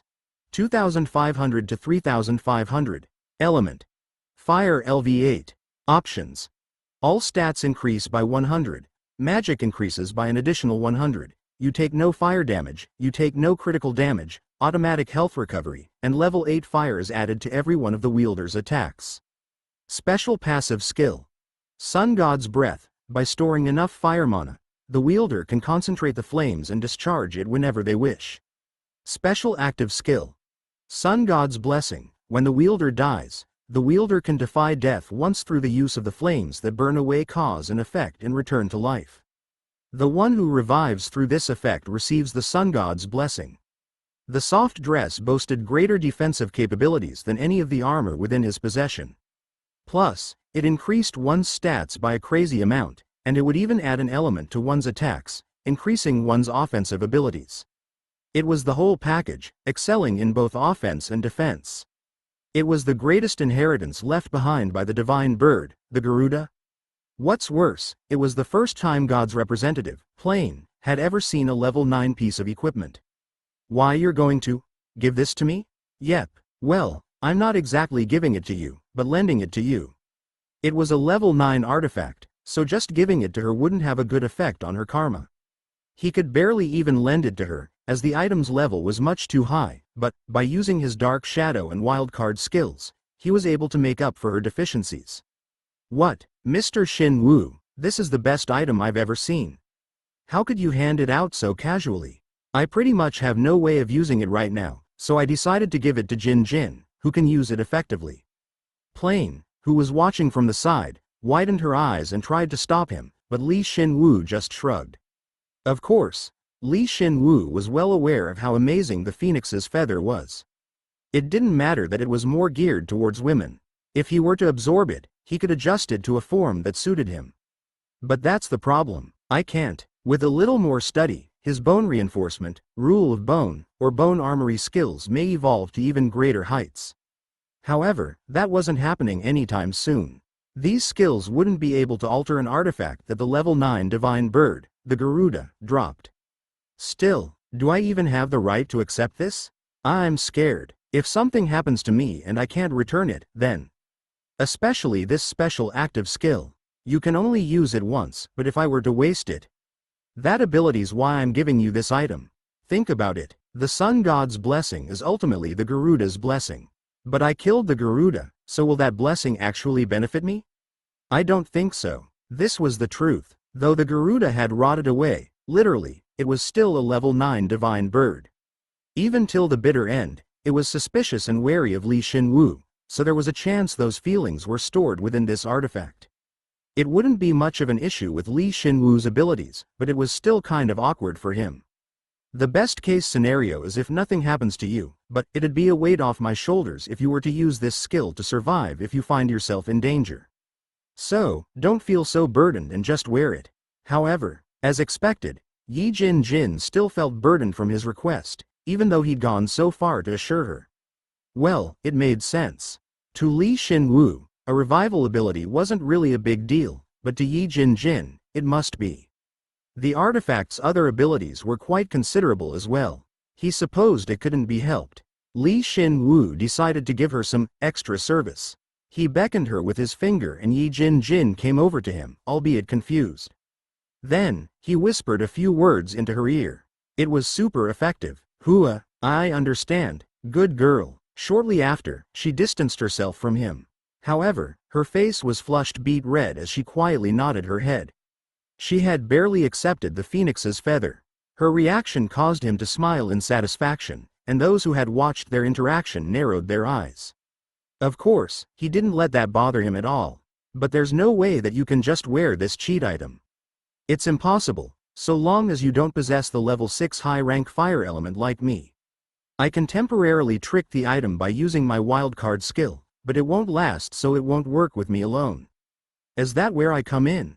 Ho, you got so smart from just one level up, our little Zenon. He hadn't even called him, but Zenon came forward. Once he'd become a level 8 shining salamander, he retained his appearance as a fire lizard. However, his body was a lot smaller than before, as he had shed his skin. He had much smoother curves than before and gave off a sense of elegance. As he thought, the higher level the spirit, the more attractive they became. I can control that artifact. That girl, Yi Jin, right? I can help her use the artifact. Moreover, if I were to help her, Yi Jin will be able to unleash even greater flames, and she won't have any problems being your representative. 90 points. You're just a little bit off. I'll stay by her side and protect her. At the same time, I'll relay information on the surface to you. And, you're hoping that I grow with her, right? Bingo. 100 points. You've just obtained the light element, so you need time to try out your new abilities and grow. If you stay by her side, then you can go wild without people suspecting a thing. As expected, forming a contract with a spirit would cause the spirit to adopt some of the contractor's qualities. Zenon had said exactly what Shin Woo had wanted and went inside of the phoenix's feather. The phoenix's feather, which had unrestrainedly expelled flames everywhere, calmed down and looked like a normal red dress now. He passed the dress over to Yi Jin without hesitation. Yi Jin accepted it with much difficulty and felt the dress over. Then, she carefully voiced her appreciation. When I look at it up close, it looks quite splendid. It might be difficult to talk to someone wearing this every day. Who cares? It's better for a hero to stand out anyway. You're pretty and have a nice body, so it'll look nice on you. Don't worry, he added in some compliments here and there, making her feel happy. If she met a silver-tongued bastard, then she'd be completely fooled by him, he thought. But when he thought about it again, Shin Woo realized he was that silver-tongued bastard. Yi Jin, Zenon, and Bisher Moon, who's still in the Empire working. You guys will be responsible for the surface. Rem will support you too. I made sure to check, but the Emperor doesn't know that I've taken control of the Golem network. We should be able to acquire information regarding the movements of his forces, the 12 generals, and his plans. Mostly everything, aside from the Emperor himself. Understood. I trust that you haven't changed your mind. I'll definitely make a world where all spirits can live in peace. What a trustworthy response. Although Yi Jin currently needed the Phoenix's feather and Zenon to do much of anything right now, if she were to be Lawrence and Kay's representative, then, the amount of karma and perium she gained would skyrocket. Thus, she'd quickly become level 7. She might even reach level 8 before the underground heroes. That's how far his influence reached. I'll lend you one more thing. No matter how offensively capable the Phoenix's feather was, it was still a defensive item, so Shin Woo decided to let her borrow a weapon too. It was a javelin created by transforming the level 7 Fire Dragon's scale greatsword. In exchange for its special options, it gained the ability to amplify the fire element when thrown. This is an amazing item. Can I really have it? Yeah, you can have this one. If it breaks, I can fix it from afar. Although he had to use one of his 10 bone armory slots for it, both his rule of bone and bone armory skills had grown significantly. Even if she were on the surface and he were underground, he could still maintain the weapon for her and even reinforce it. Wow. I should be able to reinforce and withdraw the weapon with my control if it's a weapon with such powerful flames. It wasn't much for Shin Woo, but to Yi Jin, it was an unbreakable, divine spear. And thus, he had successfully created a hero on the spot. The Emperor must be astonished right now. He also wanted to transfer the Evil Eye General's Evil Eye to her, but he couldn't as of yet. If his bone reinforcement advanced a little bit more, and if he studied how to interfere with bone and other matter a bit more, then he should be able to do it, but he couldn't yet. And Cinia, why yeah? Do I have to stay on the surface too? Stay in the Spirit's Spring for me. We need someone to lead the spirits in the Spirit's Spring in Xenon's stead. Since we've formed an official contract, you can always call for me, no matter where I am, so don't feel so lonely. Cinia had stuck to Shin Woo all the time lately as if she thought that being by his side was only natural. Was that why her eyes were brimming with tears? But the elder Dryad princess knew full well that she shouldn't be stubborn. In the end, she nodded her head and said, "Make sure you dote on me later." You got it, dote on her, huh? How do you think he'll dote on her? He ignored the others' reactions again and Shin Woo ordered to go their separate ways. Yi Jin nodded her head and bought medicine with all the money she'd accumulated thus far. She took all of it at once, wore the phoenix's feather, with Xenon inside, placed the javelin Shin Woo had created for her on her back and then left. Then, shall we get going? In the end, it's just us two going back. Plain, who was wondering what the rest would have to say, widened her eyes. Oh my, are you really not going to shop for anything? Moreover, the two of you should have some plans moving forward. Are you not going to tell me what they are? I told you, watch and enjoy. Shin Woo winked at her and activated the Heaven Door's key. Shin Woo took out some of the accumulated bones from his inventory and used all the mana he'd saved up to create a gate. Plain watched on vacantly, but when they took one step into the gate she said to their backs, "You don't need to feel sorry for me. Alright, since I knew this would happen. I'm actually quite happy that this day came much faster than I'd expected. I appreciate it." Jin tilted his head from beside Shin Woo. Did he not understand yet? It might be for the best if he didn't understand till the very end. So you don't need to avoid me out of guilt. Do you understand? I told you in advance. Yes, thank you. While you're at it, my stupid little sister might trouble you, but be kind to her for my sake. I'll think about it. Shin Woo was a stern man. Plain was pouting, saying that he wasn't a simple skeleton, but Shin Woo, who was halfway through the gate, turned his head back and asked, "Is my body really not your type?" Oh my, did he even say that ever since they first met? Plain narrowed her eyes and replied, "That was a lie. You see, I'm not the type of girl that judges people based on their bodies." You're flirting with me, aren't you? I'd always wanted to tell you this. Shin Woo smiled refreshingly and told her his true feelings. I really wasn't flirting with you. And your face is pretty, but you're really not my type. See you later. What? Shin Woo, who'd successfully carried out his revenge, waved his hand at the shaking Plain and left the secret shop. For some reason, Jin, who wasn't even a part of their conversation, was laughing alongside of him. The first thing they did after leaving the secret shop was inspecting the wine factory's facilities. After that, they told the Dryads where their princess was, and what she was doing. After he'd calmed down the spirits that latched onto him, he collected the wine barrels and supplied new oak barrels. And only then could he sigh. We've finally come to a safe place, so shall we start? Start what? Jin replied, and gulped down spit he didn't even have. He tried to feign ignorance, but he already knew what Shin Woo was planning. He could tell just looking at Shin Woo taking out and sorting the 10,000 or so bones he'd collected from the level 8 dungeon. What do you mean? Before we go, we're going to level you up. I still need 2,500 stats to level up. Do you really think it'll be that easy? Yeah, so long as I have this, the Garuda's wing bone. I think so too. Jin saw Li Shin-woo's unnecessarily brisk smile. Whenever Li Shin-woo smiled like this, it usually meant that something assuredly not fun was going to happen, and realized that he had no way to escape. Since meeting with Li Shin-woo this time, Jin's best friend, Resignation, had been patting him on the shoulder. You could say that your level up is the fruit of your time on the surface. I'm sure of it this time. If you absorb the Garuda's wing bone, then, when you level up, you'll gain real wings. You could make me wings. Can you not make me into a human? Oh, about that, I hadn't really explained that part thoroughly enough to you. Li Shin-woo suddenly sobered up. Jin, who had been pushing him, felt tense. Jin thought that maybe Li Shin-woo could already transform into a complete human.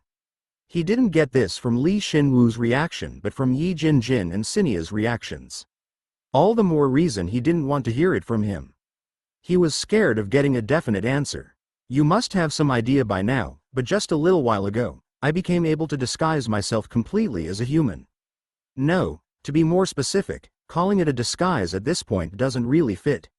It'd be more accurate to say that I can define myself. It's because I have this ability that I was able to use the wildcard or dark shadow skills. However, that ability's focused on me, which means I can't yet use it to fundamentally change others.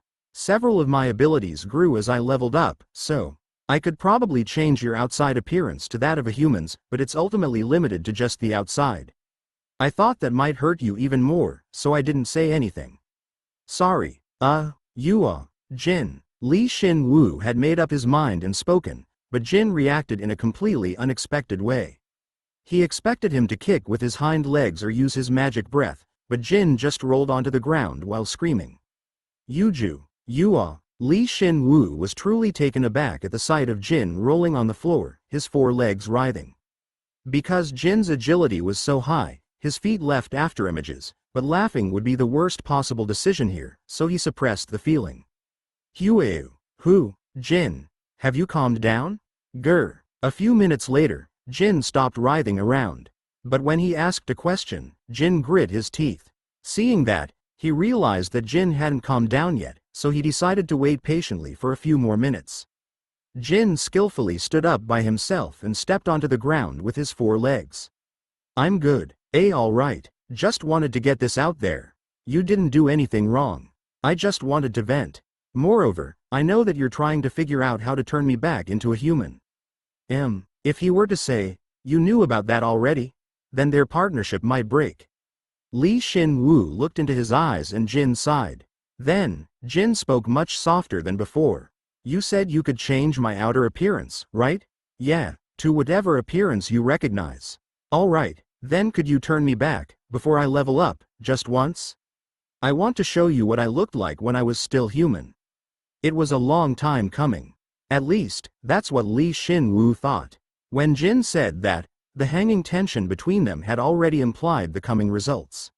Even so, he couldn't not do it. This was an event of sorts. An event that had to occur if Li Shin-woo and Jin wanted to continue to be partners from now on. In the end, Li Shin-woo nodded his head. Alright, I'm all set. Li Shin-woo slowly extended his hand towards Jin and used his disguise skill. The change was immediate. The horse shape turned into a human's build, and in the middle of it, skin began to cover Jin's body. If Li Shin-woo were disguising himself, it wouldn't take this long. But because he was using it on someone else, so dramatically at that, the process was a bit horrifying.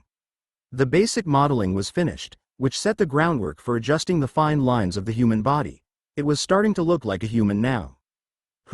Jin's image was indispensable, as he was transforming from a skeleton horse to a human.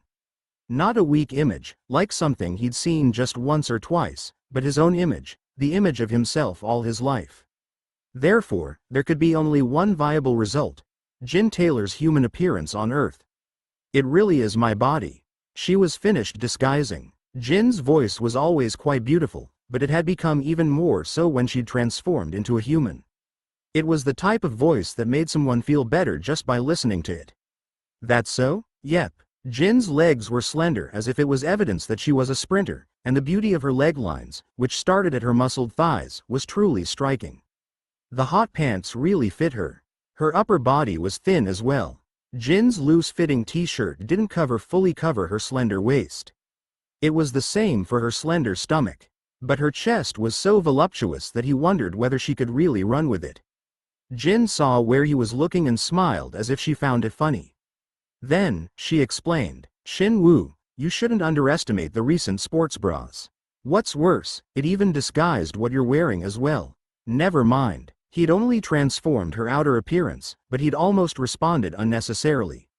It was definitely because he was agitated. Shin Woo then asked her, "So how do you feel?" Shin Woo looked into her eyes, as she was laughing, and smiled bitterly. Her blonde ponytailed hair was quite striking, but her endlessly blue eyes and her facial features were so beautiful that he felt like it was a bit of a waste that she was an athlete. When she was still an athlete, she must have had a ton of fans, he thought calmly, and then he bowed his head and apologized to her. "I'm sorry for everything till now. I'm a real bastard." That's right, he'd desperately ignored it until now, but he'd already known for a while. That Jin was a girl. There was no way he couldn't know. Our countries were different, the way we lived were different. We had too many different fundamental values that couldn't be attributed to just those two factors. No, that was just an excuse. He'd known from the beginning. He was suspicious when he'd first heard Jin's voice, and he was sure of it when he saw how well she got along with Jin. He had been a company employee in South Korea. There was no way that Shin Woo, who'd met so many people during his time as a company employee, wouldn't recognize his partner's gender, who he spent 24 hours a day with. But the reason he'd regarded Jin as a man was because it was more comfortable for him that way. Jin knew that, and he trusted that Jin understood. "You don't need to apologize. At first, I thought it'd be better if I kept it ambiguous. Even if I'm a skeleton horse, it'd be tough to ride on top a girl's back, right? No, I'm so sorry. Moreover, look, we're a skeleton and skeleton horse. Who cares about gender? What was the point in even distinguishing my gender? I'm sorry." Shin Woo had thought that way, so he'd left it alone, but you never know how someone might react. They really should have tackled this issue from the beginning. That's why Shin Woo was apologizing. "The more you apologize, the more miserable I feel. Haha." The reason why trivial issues like this had become such a big deal, despite them being a skeleton and a skeleton horse, was because, well, it was kind of obvious. Could he really write it off by saying that their timing was off or their mental attitude wasn't good? It was fine when Jin was still a skeleton horse since her feelings wouldn't show on her face, but now, he could see her bitter expression on her face. So no matter how shameless Shin Woo was, he felt like something was stabbing him in the heart. "I guess there's some hope for me yet if you're feeling so apologetic. Though it's kind of laughable for me, a skeleton horse, to be saying stuff like this. I should be able to turn you back into a human soon.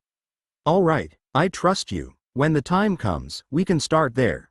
We'll be able to start from there, right?" Jin's specialty was acting weak and unconfident, despite her exceptional abilities. Even after she assumed her beautiful human form, she remained the same, so he smiled automatically. She was well aware that her outer appearance was just a secondary factor to their relationship. "Yeah, of course. All right, I trust you, so I'll go back to being a horse. I'll level up as fast as I can."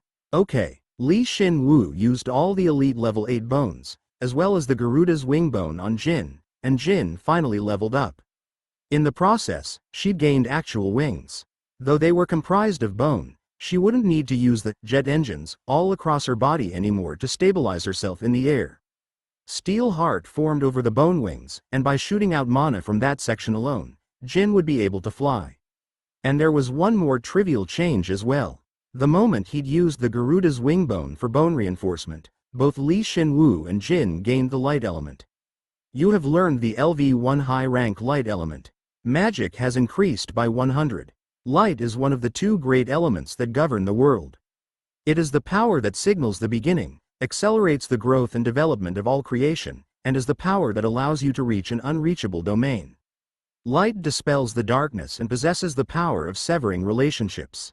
It is incredibly difficult to grasp the nature of the light element, and is not an element easily wielded. This power, which can be acquired only by severing everything, is often referred to as divine power by priests. As true divinity is something only gods can wield, the light element is not true divinity. Ah, so this is how I get the light element, huh? Shin Woo perused the message a few times and was deeply moved. He hadn't shown any signs, but he'd been trying very hard to obtain the light element. He'd used his bone-winged serpent staff to reverse darkness into light, studied his light resistance, recollected Sarah von Redidane's powerful light and had tried to copy the mana pattern she'd used, to no avail. To put it bluntly, it wouldn't be an exaggeration to say that he'd dumped all his free time into acquiring the light element. The fact that I did all that, but still didn't get it must mean that I don't have much affinity with the light element. That was only natural. The light element wasn't normally obtainable by the undead, so it made sense that his compatibility with the element was at an all-time low. Shin Woo wasn't aware of this, but whenever the Garuda used the light element or its shining flame, which was mixed with the light element, it took damage, as it had degenerated into an undead. Regardless, the Garuda was able to wield the high-rank light element with ease, and as a result of absorbing its bone.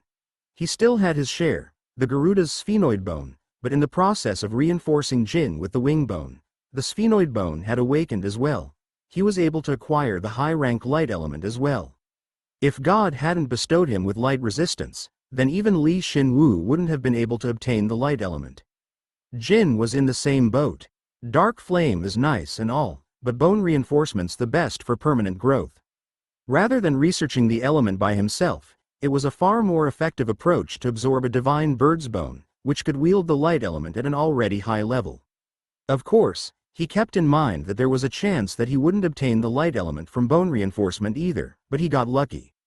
Since he'd been yearning for the light element ever since he'd acquired the darkness element, he felt like he'd just completed a high-rank quest.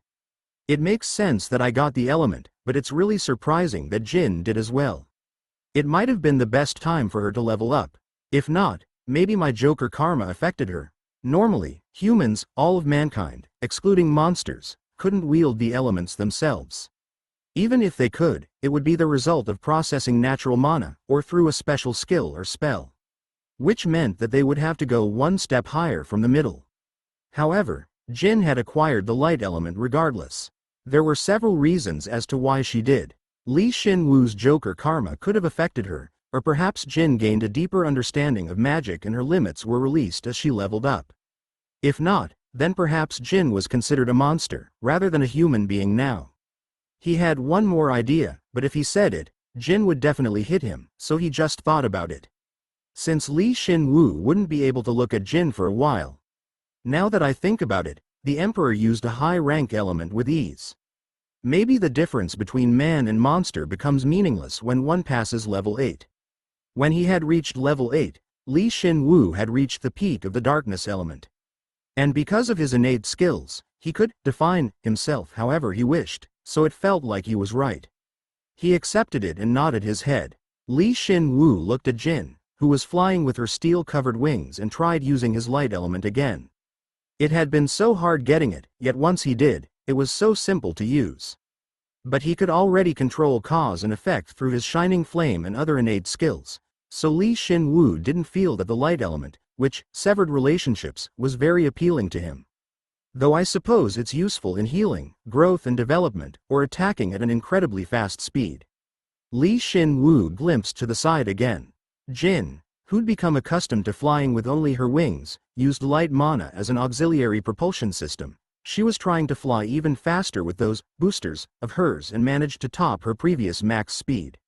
She wasn't able to control her speed 100%, so she collided with objects here and there. He decided to ignore the fact that her doing so was causing the underground cave to reach its limit. It's too fast. Sorry, Jin, I can't understand you at all. Befitting the skill God had bestowed upon her, Jin had truly become a child of light. She could reach light speed now. He was so jealous, but it wasn't in his character to just stay jealous. Yeah, there should be several innate elements that are derived from the light element. After all, Shin Woo possessed the beginner shining flame already. Of course, this was created from the divine bird's karma, so Shin Woo could only advance it to the intermediate level. However, Li Shin Woo knew that there had to be a high-rank derivative of the light element or even a fusion innate element. The message that described the light element had been extremely suspicious. It would allow him to reach an unreachable domain. This must not be referring to learning the light element itself, but what lays beyond it. Now that I think about it, when I was first affected by the light element, my holy resistance reacted, resulting in the creation of light resistance. Which means, perhaps the holy element was an innate element that was derived from the light element. No, it might even be a fusion element with the darkness element. With that in mind, Li Shin Woo felt his heart pound. He was still in his human form. But he couldn't try it out right now. Just because he knew that he could combine the two elements and create an innate element didn't mean that he could just be like, how about I give it a go? And combine them so easily. Innate elements required, above all, karma that suited them. The resulting change in the element would follow. So, Li Shin Woo was merely at the starting line now. If for no other reason, Li Shin Woo raised the remaining sphenoid bone. It was fine if he didn't get much from it. If the shining flame was reinforced, then, that would be fine. Absorbing the LV9 Garuda's sphenoid bone. Strength and health have increased by 130, agility by 200, and magic by 250. The high-rank light element has become LV4 and magic has increased by 60. The beginner shining flame element has become LV5 and magic has increased by 20. The soul-seeing eyes skill has become LV5 and all stats have increased by 10. The mana acceleration and mana bone skills have become LV8, and magic has increased by 40. You have learned the special passive skill, monetization. Health and magic has increased by 20. He thought, but he gained something else entirely. Monetization. Li Shin Woo had a feeling as to what it was when he obtained the skill. When he thought back to the Garuda's body, he knew the answer. It had made half its body into mana. That ability had become a skill. A level 9 indeed. An unimaginable skill just pops up out of nowhere. Li Shin Woo closed his eyes and thought. He was already somewhat capable of turning his body into mana. As a result of reaching the peak of the darkness element, he could temporarily turn his body into darkness. However, this skill, monetization, was similar but also fundamentally different. This skill is permanent. The Garuda was almost half spirit. It had attempted to transcend the limitations of its physical body and soul by turning its body into mana. In lieu of that though, the monetization skill would transform his body into mana. To be more specific, it would replace all his stats, strength, agility, and health, etc. with magic. Could he call it artificially becoming a spirit? Was it a natural development for him? No, he supposed it was only one of the many possibilities of maximum growth for one who understands the principle behind magic. But this skill, there are a lot of things I'm concerned about. Of course, turning his body into mana wasn't without its weaknesses. The spirit's physical strength wasn't very good. There was no going back once he decided to change his body into mana, and training the monetization skill meant that he would be picking one of the two roads in front of him, without the ability to go back. For everyone besides Li Shin Woo, that is. I gained quite the ability here. Cold sweat trailed down his back. He could already define his existence however he wished, and change it whenever he needed to. In other words, even if he trains the monetization skill and changes all his body into mana, he could immediately change his body back whenever he wanted. To be blunter, he, who had focused most of his stats in magic, had become able to redistribute his stats at will. Training monetization might be better than training to get the holy element. Even he thought this was a cheat skill. Combining his ability as a joker and the monetization skill was far too dangerous. But that's precisely why he was drawn to it. If Li Shin Woo switched between his mana body, in other words, an evil spirit, and his physical body, then he could respond with the appropriate form during battle. Perhaps that was, in its own way, a perfect form. Moreover, maybe I can solve my skill issue with this. Changing his body into mana meant that he would be changing his bones into mana as well. If he could cause a fundamental change in his bones by training his monetization, then wouldn't it fundamentally change his bone reinforcement, rule of bone, and bone armory? Perhaps he could raise them to an even higher level. This was only speculation for now, but Li Shin Woo realized that his monetization was the key to evolving his skills. If he were to train this skill, which changed everything he was into mana, then he would ultimately transcend matter and magic. Lord Garuda, thank you so much.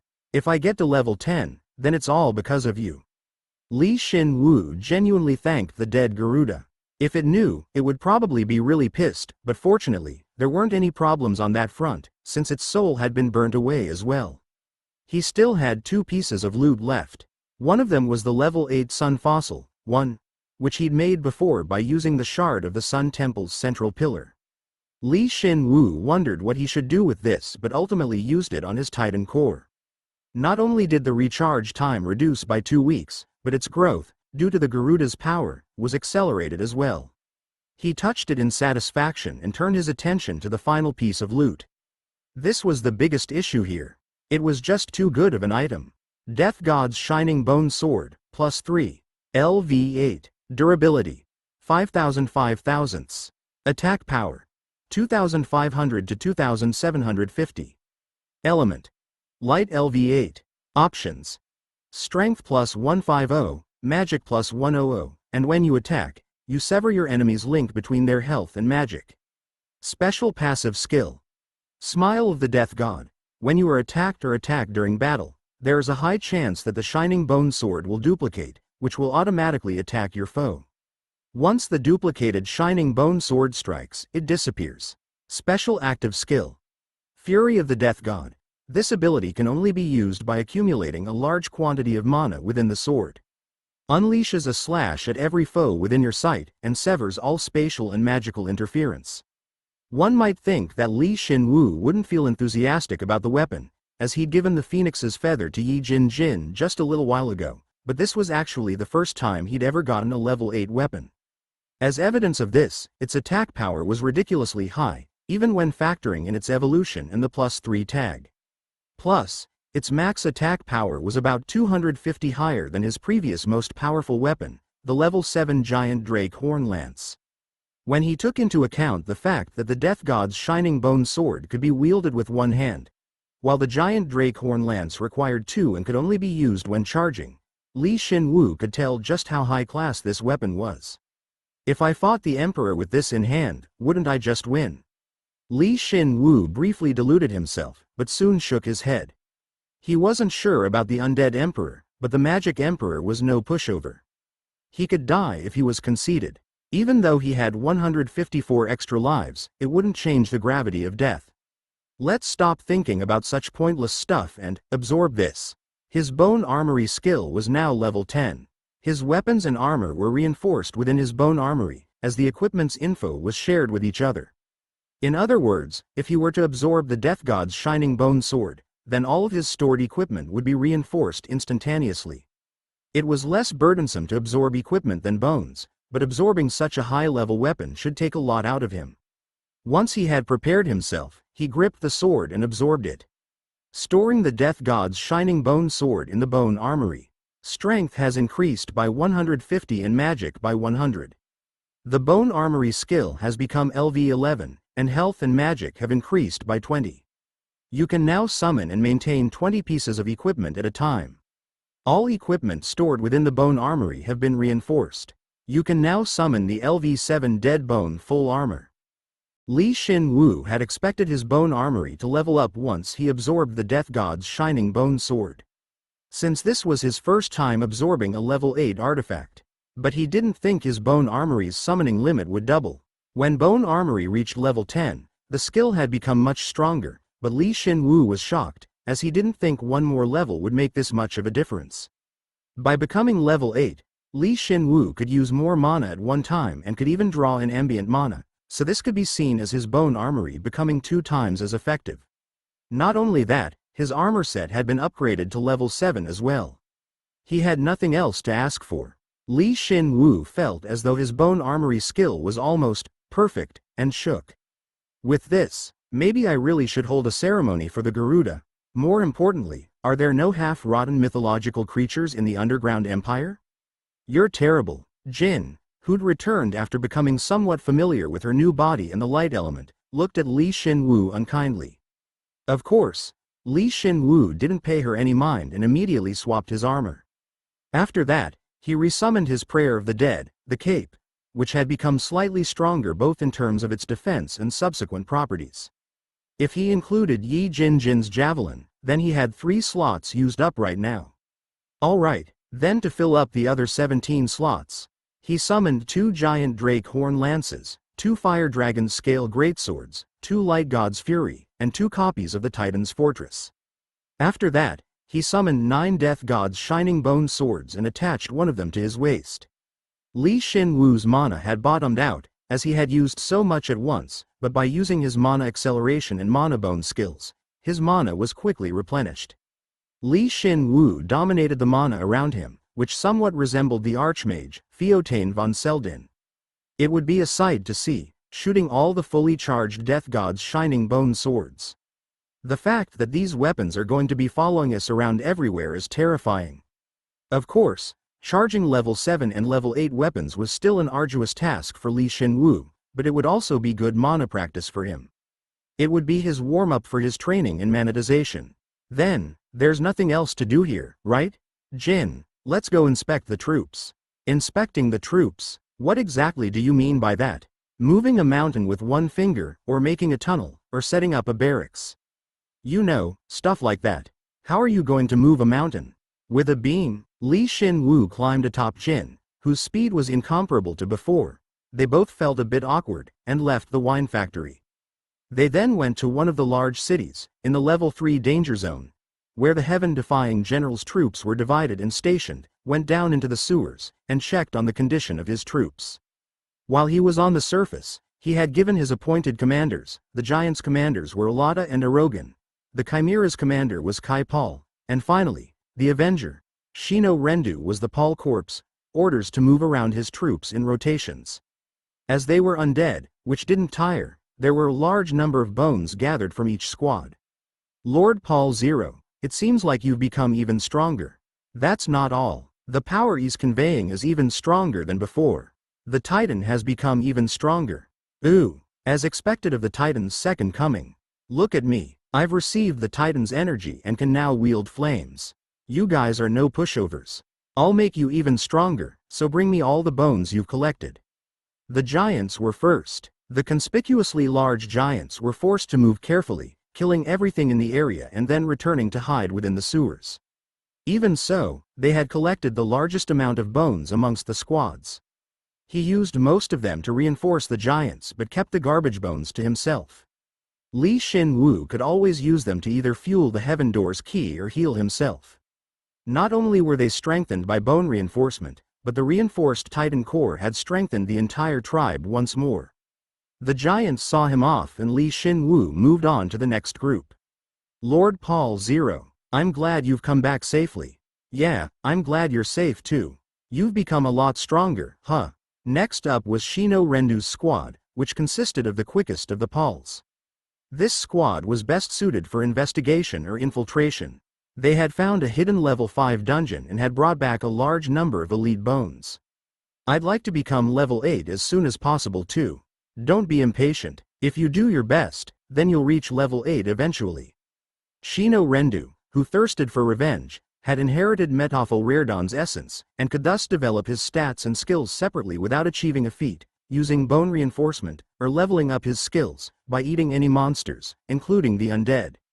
How much must he have eaten for him to possess an intermediate level 7 stats? Moreover, Shin Woo had used only the elite bones to reinforce him, yet Shino hadn't had his fill. It seemed like he was excited by Shin Woo's level up. What about the 12 generals' movements? Nothing much changed after my last report. But, we met the Fire Slayer Sword God on our way back from a hunt. The Fire Slayer Sword God? Since coming to the Underground Empire, he'd met several people with extremely chunny titles before, but this was the first time he'd ever heard something as ridiculous as the Fire Slayer Sword God. Shin Woo tilted his head and Shino Rendu added. He was definitely Sigald von Redidane. Ah, as he thought. Sigald was one of the 12 generals, so that must have been the title he received from the Emperor. But he still had his doubts. It was way too much to give one of the 12 generals a title like that. The Fire Slayer Sword God? Would the Emperor really give one of his men the title of God? Shin Woo felt like he'd need to look into this further. But there was something more important than that to be done. So what happened? The fact that you're here means that he didn't kill you. He asked us to join his troops, but I refused, saying that I already followed someone else. I was prepared to die, but surprisingly, he just let us go. I felt like he wasn't our enemy, for now at least. Yeah, as long as you came back alive, it's fine. When faced with an unbeatable foe, Shin Woo's policy was to trick them and get out of there alive, but it would have been better had he gotten a spy to infiltrate Segald's ranks. They had all survived though, so that was good enough. Shin Woo tapped Shino Rendu's shoulder, who looked like he was saying, I stayed loyal to you until the very end, Lord Paul Zero. It seems like he's gotten smarter than before, but perhaps this was as far as his intellect would go. We exist for Lord Paul Zero. Yu, it's not Segald who walks the righteous path, but Lord Paul Zero. Glory to Lord Paul Zero. Moreover, Shino's Pauls were saying that they'd follow Shin Woo instead of General Segald till the very end. They didn't even give Shin Woo an opportunity to retort. Shin Woo looked tepidly at Shino and asked, did you hear anything out of the ordinary from him? He said that he could probably cooperate with you, Lord Paul Zero. He said that our enemies are the same. Enemies, huh? He felt like he'd heard that somewhere before. Now that he thought about it, it was the same thing that he, as the heaven-defying general, had told the other heroes. He moaned automatically. In any case, so long as Segald was aware of the heaven-defying general, he would have an opportunity to meet with him in the not-too-distant future. Since Segald's power was an unknown, he would have to approach him carefully. All right, I may need your power soon, so rest up for now. I understand. Compared to the other squads, the Golem squad had sustained more casualties, as they followed their master's orders to the letter. However, they were also easier to restore back to full strength, as they had brought back the cores. Once he'd finished reinforcing the golems, he approached the Chimera squad. They had been using the underground waterworks of a city that bordered the level 4 danger zone as their base camp, and because their revenge was mostly focused on Arama Steelworker and the Emperor, they had been the most active. They also had some information they needed to share with him.